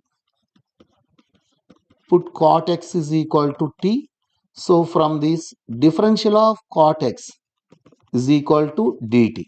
Now integral cot square x plus 1 becomes as t square plus 1 whole cube by t to the power of 5 by 2 into dt. Now I am expanding the numerator expression, that is minus integral t to the power of 6 plus 3 times of t to the power of 4 plus 3t square plus 1 upon t to the power of 5 by 2 dt.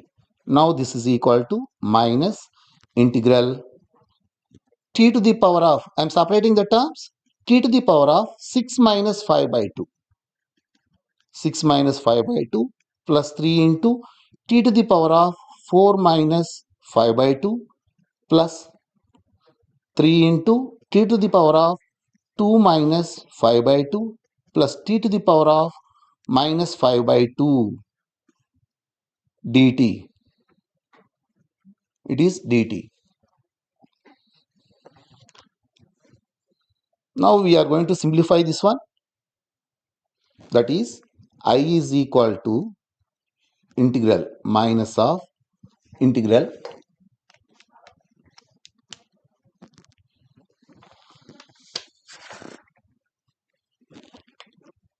t to the power of 6 minus 5 by 2. 6 minus 5 by 2 means 7 by 2 plus 3 times of t to the power of 4 minus 5 by 2, that is 3 by 2 plus 3 times of t to the power of 2 minus 5 by 2, 1 by 2, 2 minus 5 by 2, minus 1 by 2, t to the power of minus 1 by 2.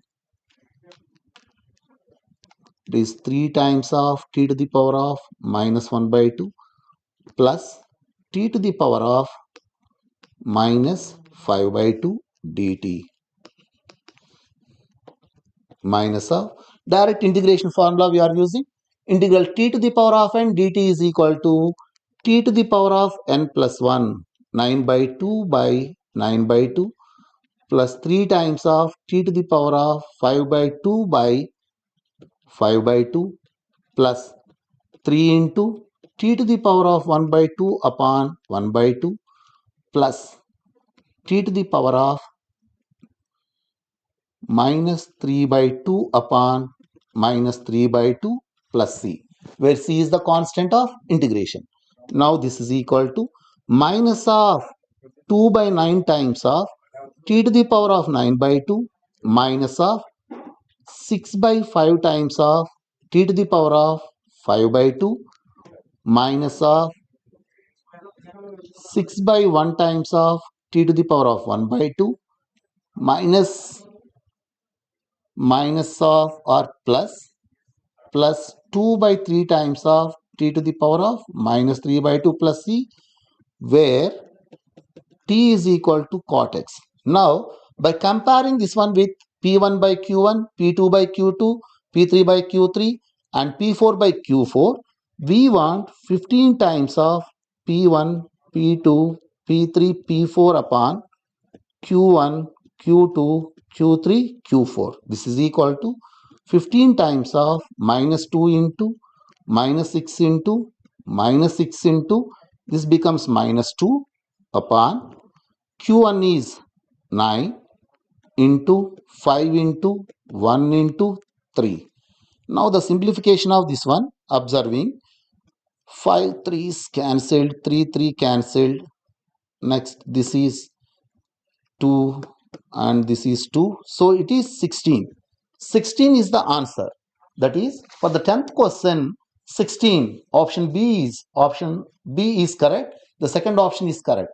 So observing all these problems, the questions are very easy and direct conceptual questions. There is no tricky. It is very simple, except only that seventh question, I think it is seventh question. It takes some time. That is, it is the combination of inverse trigonometric functions and the quadratic equation, and it requires the graph also. Except the seventh question, all the questions are very easy. Thank you.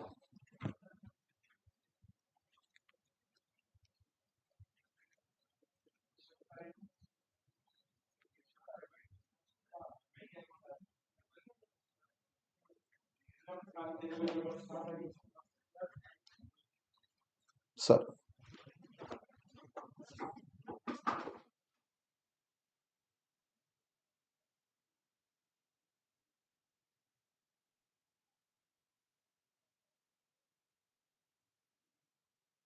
Hello students, this is Sunil Sharma. We are going to discuss 22nd Gen morning shift some physics questions with you. So let us start with the first question. Our first question is that there is an alpha particle with kinetic energy 7.9 mega electron volt. It is projected towards a stationary target nucleus of Z79. Find the distance of closest approach. If you have seen the yesterday's Narayana live discussion of the paper, then you may have seen this question also was asked yesterday. So this is a similar question. Let us see how to tackle this question. So in this question, we have an alpha particle which is projected towards a stationary nucleus. The Z of the nucleus is given as 79. Now we have to find out what will be the minimum distance of approach. There is some initial kinetic energy of alpha particle, and finally when alpha particle is at the minimum distance of approach or closest distance of approach, then all this kinetic energy will convert into potential energy. This nucleus is fixed, so this is not gaining any kinetic energy. So all the system's kinetic energy is now converted into potential energy. So we can just equate the initial kinetic energy to the final potential energy of the system. Initial kinetic energy will be final potential energy of system, which is going to be K Q1 Q2 by R. K Q1 Q2 by R. Now just solve this equation, so you will get R minimum. R minimum, if you just put the values of the things here, K 9 into 10 power 9, 2 into 79, E square, so 1.6 into 10 power minus 19 charge of electrons whole square, divided by kinetic energy is 7.9 mega electron volt. Convert this mega electron volt into joules, because that is the SI unit of kinetic energy. So if you just do a little bit calculations here, you will get the answer as 2.88 into 10 power minus 14. Be careful in the calculation, because we have two options which are very close. This is 10 power minus 14, this is 10 power minus 15. So choose the correct option, which is 10 power minus 14. Okay, let's proceed to the next question. Here they are talking about escape velocity from two different planets. Planet A has density rho and radius r. Escape velocity is given from this planet. Please take care, it is given in 10 km per second. Find the escape velocity in meter per second from the planet B having density and radius both 10% of the planet A. So here we need to find out escape velocity. Just a minute. Yes. Here we need to find out the relation of escape velocity with density and radius. Escape velocity, you may be knowing, it is given by root 2 gr. Value of g you can convert into gm by r square. 1 r is there in numerator, it will get cancelled. Mass of planet you can write as density into volume. Density into volume, which is proportional to density into volume. So 4 by 3 pi r cube into density by r. So you can see this expression is coming out to be proportional to root r square into rho. That means the escape velocity from planet B divided by escape velocity from planet A should be equal to ratio of RB square into rho B divided by RA square into rho A. The density and radius of the second planet is given 10% of the planet A. That means this ratios should be 0.1 for density and 0.1 square for R square. This will come out to be root over 1000 or 1 by 10 root 10. So this is the velocities ratio. Now velocity of planet B, escape velocity from planet B, we need to find out. It's going to be VA upon 10 root 10. VA is given in the question is 10 kilometer per second. Kilometer going to be 1000 meter per second divided by 10 root 10. So 110 will cancel. This is 10 root 10 meter per second. So which option is correct? I think first option is correct. Let us proceed to the next question. In the next question, it's based on optics. It's a curved surface refraction question. A ray parallel to x-axis. If you see the diagram, there is a ray here which is parallel to x-axis. I hope you are able to look at it. This ray parallel to x-axis is falling on a curved surface which is separating two media. One side definitely, if not given, we'll assume it is refractive index 1. Other side refractive index is 1.5. They are asking x coordinate where the ray cuts the x-axis. So this ray will refract here and somewhere it will cut the x-axis. We need to find the x coordinate of that point. The x coordinate of this point should be the image distance v. Should be the image distance v. So we need to find the image distance in the second medium. Let us use the curved surface reflection formula, which is given by mu2 by v minus mu1 by u should be equal to mu2 minus mu1 by r. Just put the values here. Mu2 is 1.5, v is going to be the x coordinate which we need to find out. Mu1 is 1, u is going to be the object distance since the light is coming from infinity. So we'll assume object distance is infinity. Mu2 minus mu1 by r. Radius of curvature of the second surface is given in the question is 50 centimeter. Put the value 50 centimeter. It should be positive because the center of curvature is on the right hand side. Now just solve this expression. So 1.5 by v is equal to 1.5 minus 1 is 0.5 by 50. This is 1 upon 100, or you can see v equal to 150 centimeter.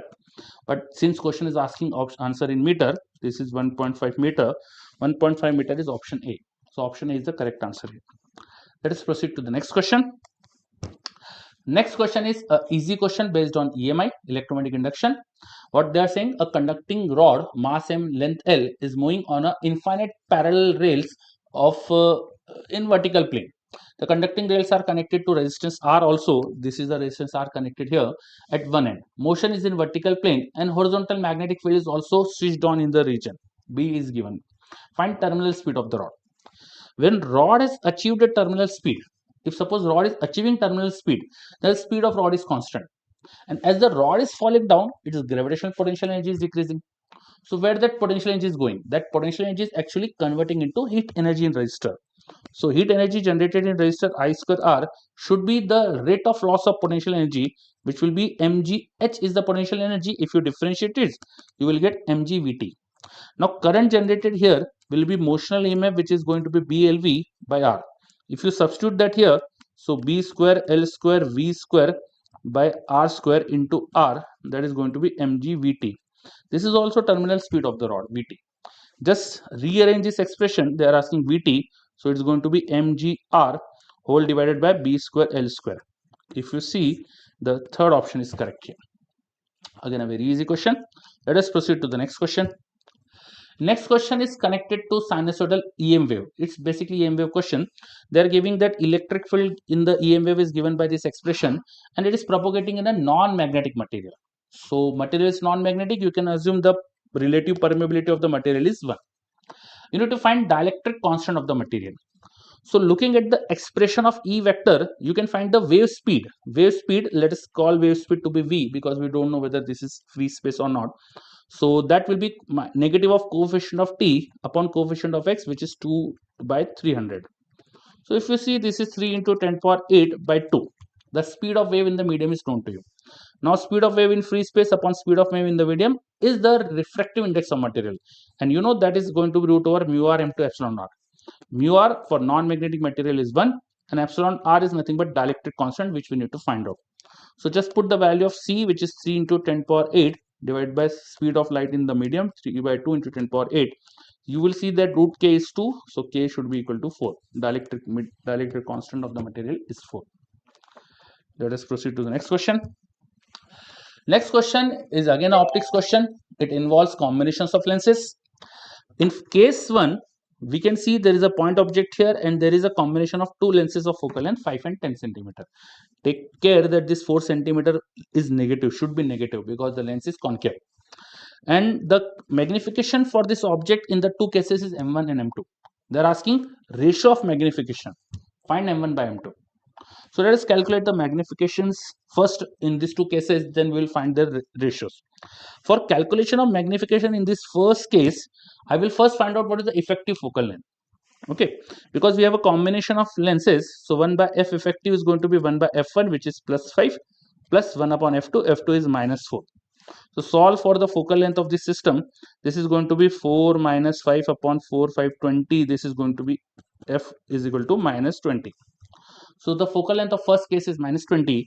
Now we need to find magnification. If you know the magnification formula in terms of focal length, it is f upon f minus u.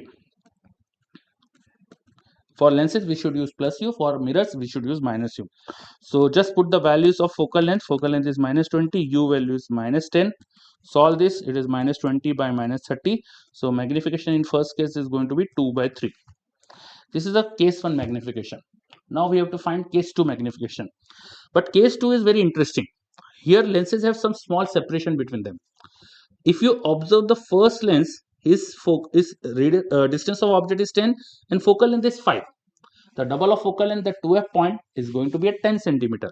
So the first lens will have object at the 2f point, so its image will be also at 2f point. The image created by first lens, let me show the image with some other color.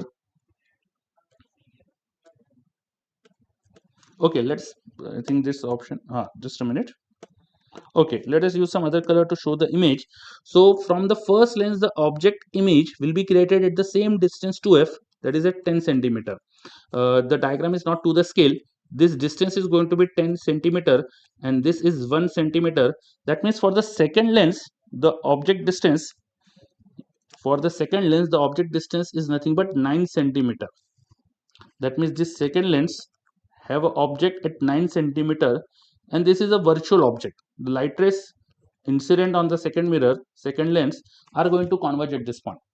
We need to find image distance. Let us first find image distance by this. So 1 by f is going to be negative, minus 4 is equal to 1 upon v. V we need to find out, minus 1 upon u is plus 9. Solve this for v. So v is going to be, take this 9 on other side, 1 by 9 minus 1 by 4, that is 4 minus 9 upon 4 into 9, 36. So v is going to be invert this, so 36 and negative sign 5. This is the image distance by the second lens.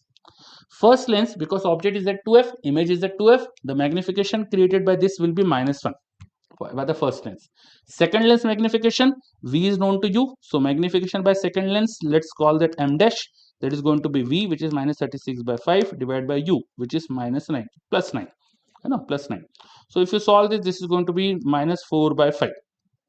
Combination of lenses, magnification will be just product of the individual magnification. First lens magnification is minus 1, second lens magnification is minus 4 by 5. Their product is going to be m2. So we now know m2 and m1 both. The question is asking m1 by m2. So m1, which is 2 by 3 upon m2, divided by m2, which is going to be 4 by 5. If you solve this, you are getting 5 by 6. So this is the answer of this question. This is a little bit calculative compared to all other questions. Let us go to the next one. Sorry, this is a blank page. Next one question is based on simple projectile motion. Projectile is thrown upward at an angle of 60 degree with horizontal. The speed of projectile is 20 meter per second. Now, when its direction of motion is 45 with horizontal. Please see this line. They are saying speed of projectile is 20 meter per second when the direction of motion is 45 with horizontal. The initial projection angle is 60. So the projectile is projected at some angle 60 degree and somewhere in its path, somewhere let's say here, the angle of its velocity with horizontal, let's say that velocity is v dash, it is 45 degree. And this v dash is given to you, it is 20 meter per second. So its horizontal component should be 20 by root 2, 20 cos 45. But horizontal velocity component of projectile motion remains same. Initial velocity, let's say it is u, and this angle was already known to you 60 degree. So u cos 60, that is u into 1 by 2, it is 20 by root 2. Let's solve this. So u has to be 40 by root 2 or 20 root 2. So answer of this question should be 20 root 2 meter per second. This concludes our set of questions. Thank you.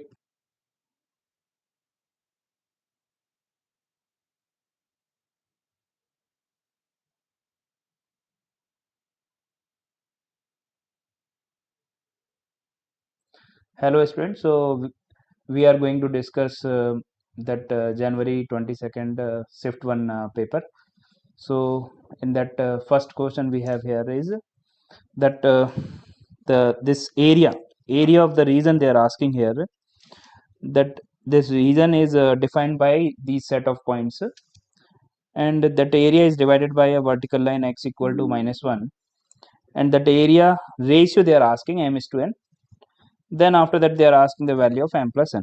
Okay, So what we can do here, we can start with finding the point of intersection of x square plus 1, and the upper bound we have here is 3 minus x. So we can write x square plus 1 equal to 3 minus x. This we can write x square plus x minus 2 equal to 0. This we can write x square plus 2x minus x minus 2 equal to 0.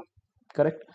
Now x, if we choose common, this is x plus 2 minus 1 common, that is again x plus 2. So we are getting point of intersection x equal to minus 2 and x equal to 1.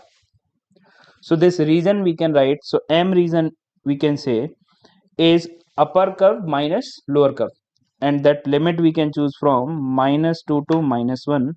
Upper bound we have 3 minus x, and the lower bound we have here is x square plus 1. So this integral we have to find. So that will give us the value of M. So this, if we calculate minus 2 to minus 1, this is 3 minus x square minus 1 dx, which we can write minus 2 to minus 1, this is 3 minus 1 is 2, so 2 minus x square dx.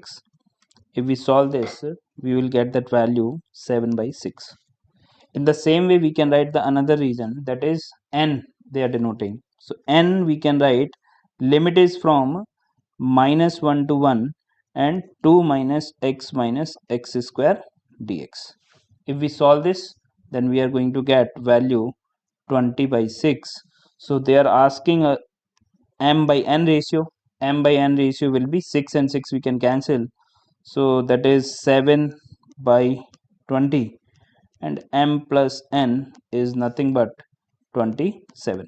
So I think this is moderate sum only. That only thing we have to take care, that the boundary, that which curve is upper curve and which curve is lower curve. That's it. So let's move to another problem we have, that is based on condition of tangency of hyperbola. So we have the standard result for that, or we can say, let's say y equal to mx plus c. If this line is tangent to the given curve, here we have hyperbola, so that condition we can write, condition of tangency is c square equal to a square m square minus b square. So we can rewrite that given equation of line, that is alpha x plus 2y equal to 1. This we can write 2y equal to minus of alpha x plus 1. 2 we can divide, so minus alpha by 2 into x plus 1 by 2. And equation of the hyperbola we have x square by 9 minus y square by 1 equal to 1. So from here, that a square value we have value of c square. So c is 1 by 2. So in this, if we plug in all the values, so we are getting 1 by 4. That c value we are putting from here. A square is 9. M is slope, so that is minus of alpha by 2. But they are asking square, so that is alpha square by 4. And minus of b square, so b square is 1 we have. Correct. So if we plug in all those values, so 1 by 4 minus 1, if we shift that side, so that is 5 by 4 equal to 9 times of alpha square by 4. 4 we can cancel. Alpha square equal to, we are getting 5 by 9. So alpha value we are getting plus minus root 5 by 3. Plus minus root 5 by 3. This is, so these values when that given line touches the hyperbola. But we need, what they're asking, that this never touches the hyperbola. So all real values except minus plus minus root 5 by 3 will be our answer. So answer is third, or except plus minus root 5 by 3. So this is very straight and simple and easy problem. So most of the student they can easily solve this. Okay, now move to the next one. The next problem we have, this problem is based on the image of a point reflected. So a image of a point P is given, reflected about a line. That line is given in 3D, and that image is, we have is 5 B and C. Okay, so the simple concept here we can use, maybe more calculation is involved here, but we can simply solve this by using, like, if this is p point 3 2 a and its image, so let's say this image is q, and about this line, so this line we know, and this line is x minus 3 by 2, y minus 5 by 5, and z minus 2 by minus 2. So let's say this m is foot of perpendicular from the given point. So obviously m is midpoint of pq. So midpoint of pq is m, that we can write 3 plus 5 by 2, so that is 4, b plus 2 by 2, and a plus c by 2. Okay, so from here we can simply say that this point m must satisfy the given equation of line. So this we can write 4 minus 3 by 2. So this will be equal to b plus 2 by 2 minus 5 by 5, and z we can replace with a plus c by 2 minus 2 by minus 2. So from here we can easily say that this value is nothing but 1 by 2. From here we can write b plus 2 minus 10 if we are taking LCM divided by 10. If we solve these two, this is b minus 8 equal to 5, so b equal to 13. So that value of b we are getting 13. In the same way, if we solve from these two if we equate, so this is 1 by 2 equal to a plus c minus of 4 divided by minus 4. So this is, we are getting minus 2 plus 4 equal to a plus c. So a plus c we are getting from here simply 2. Okay, now we have to find the value of a and c individually. So another condition we have, or we can say that pq is perpendicular to the given line. This is, let's say, given line, okay, L. So we can say that if we write pq vector dot with direction vector of the line, we can say 2 5 minus 2, basically 2 I cap plus 5 j cap minus 2 of k cap. If we take dot product of these two, their dot product must be 0. So from here we can find a relation between a and c, another relation. Okay, so pq if we write, so that we can say 5 minus 3 will be 2 I cap plus, let's say, b minus 2 j cap plus c minus a k cap, and its dot with the, we have L line, and line L has 2 I cap plus 5 j cap minus of 2 k cap equal to 0. Correct? If we solve this, we will get a relation. That b value we already have, b value 13. So from here we are going to get another relation in a and c, and after solving, so another relation we are going to get in a and c from here, and after solving values of a, b we already have 13, and c we have all, c we can find.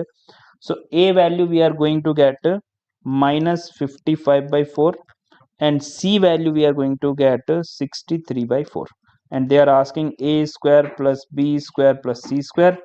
If we plug in all those values, so that will be 55 whole square by 16, then c square is 63 whole square by 16, and b square is 169. If we put all those values, we are going to get final answer 4849 by 8. So that is our choice first. So some calculation is there, but the concept that we have to use is very simple and very regular question they have asked. So let's move to next problem. So now the next problem we have, they are simply asking the number of solution of the given equation which is involving modulus. So in this, simply we have to make three cases. That number line we have to divide in three region, that minus 4 minus 2. So first region when x is less than equal to minus 4, then x is greater than minus 4 and less than equal to minus 2, and when x is greater than minus 2. Okay, so if we solve for when x is, let's say, greater than or equal to -2, this will give us x square, all mod will open with plus sign. So x square plus 4x plus 3x plus 6 plus 3 equal to 0 we are getting from here. So x square plus 7x plus 9 equal to 0. Generally, if quadratic is there and d is not less than 0, then we expect two solutions. But in this case particularly, if we check, so in this case also we can write equation, in this case also we can write equation. So if we need not to make assumption that if this is a quadratic then two roots are there. We have to check for after solving that values of x lying in that region or not. So in each case when we write, we are going to get 1 solution. So total 3 solutions we are going to get. We can write equations. In this case, another mod will open with minus sign and one mod will open with plus sign. So in this case, equation will be x square plus 4x minus of 3x minus of 6 plus 3 equal to 0. This we can write x square plus x minus 3 equal to 0. X equal to, we can write -1. Quadratic formula we can apply, -1 plus minus root over 1 plus 12, so that is 13 by 2. Root 13 is approximately 3.6. So this value we can put -1 plus of 3.6 by 2 will not give any positive value, so we have to choose minus sign. So -1 minus 3.6 by 2, that is minus of 4.6 by 2, approximately minus 2.3, which is satisfying this region. So there is one solution. So in the same way, one solution from here, one solution from here, one solution from here. So total number of solution we are going to get 3. So this is very simple and a straightforward question. Just only thing we have to be careful while solving, and while writing final answer, we have to check that our solution approximately is lying in that range or not.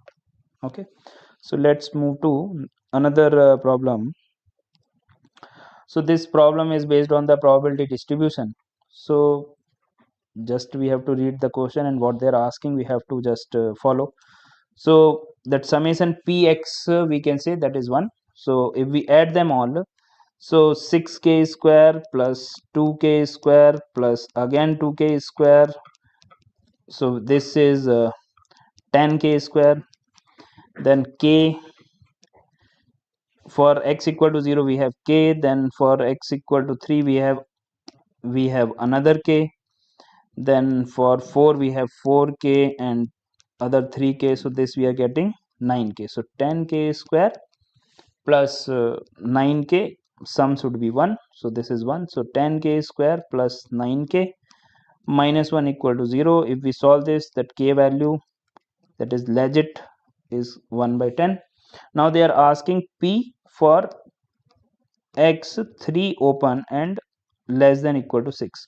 So we have to choose only for 4, 5 and 6. So 4, 5 and 6 we are getting for 4, 4k, for 5k and 6 again another k. So that is 6k, and k value we have 1 by 10. So 6 by 10, that answer is 0.6. That is our first choice. So in my opinion, these all questions are simple. In one or two questions some calculation is there, that is based on area, and another that is based on the image of the point. And for upcoming papers I wish all the very best to all the students. And what we have discussed here in our classroom and in our assignments and the practice papers we gave to the students, I think that students have advantage if they are aligned with the Narayana material and classroom teaching. So I hope that you all are doing very well, and all the very best from my end. Thank you.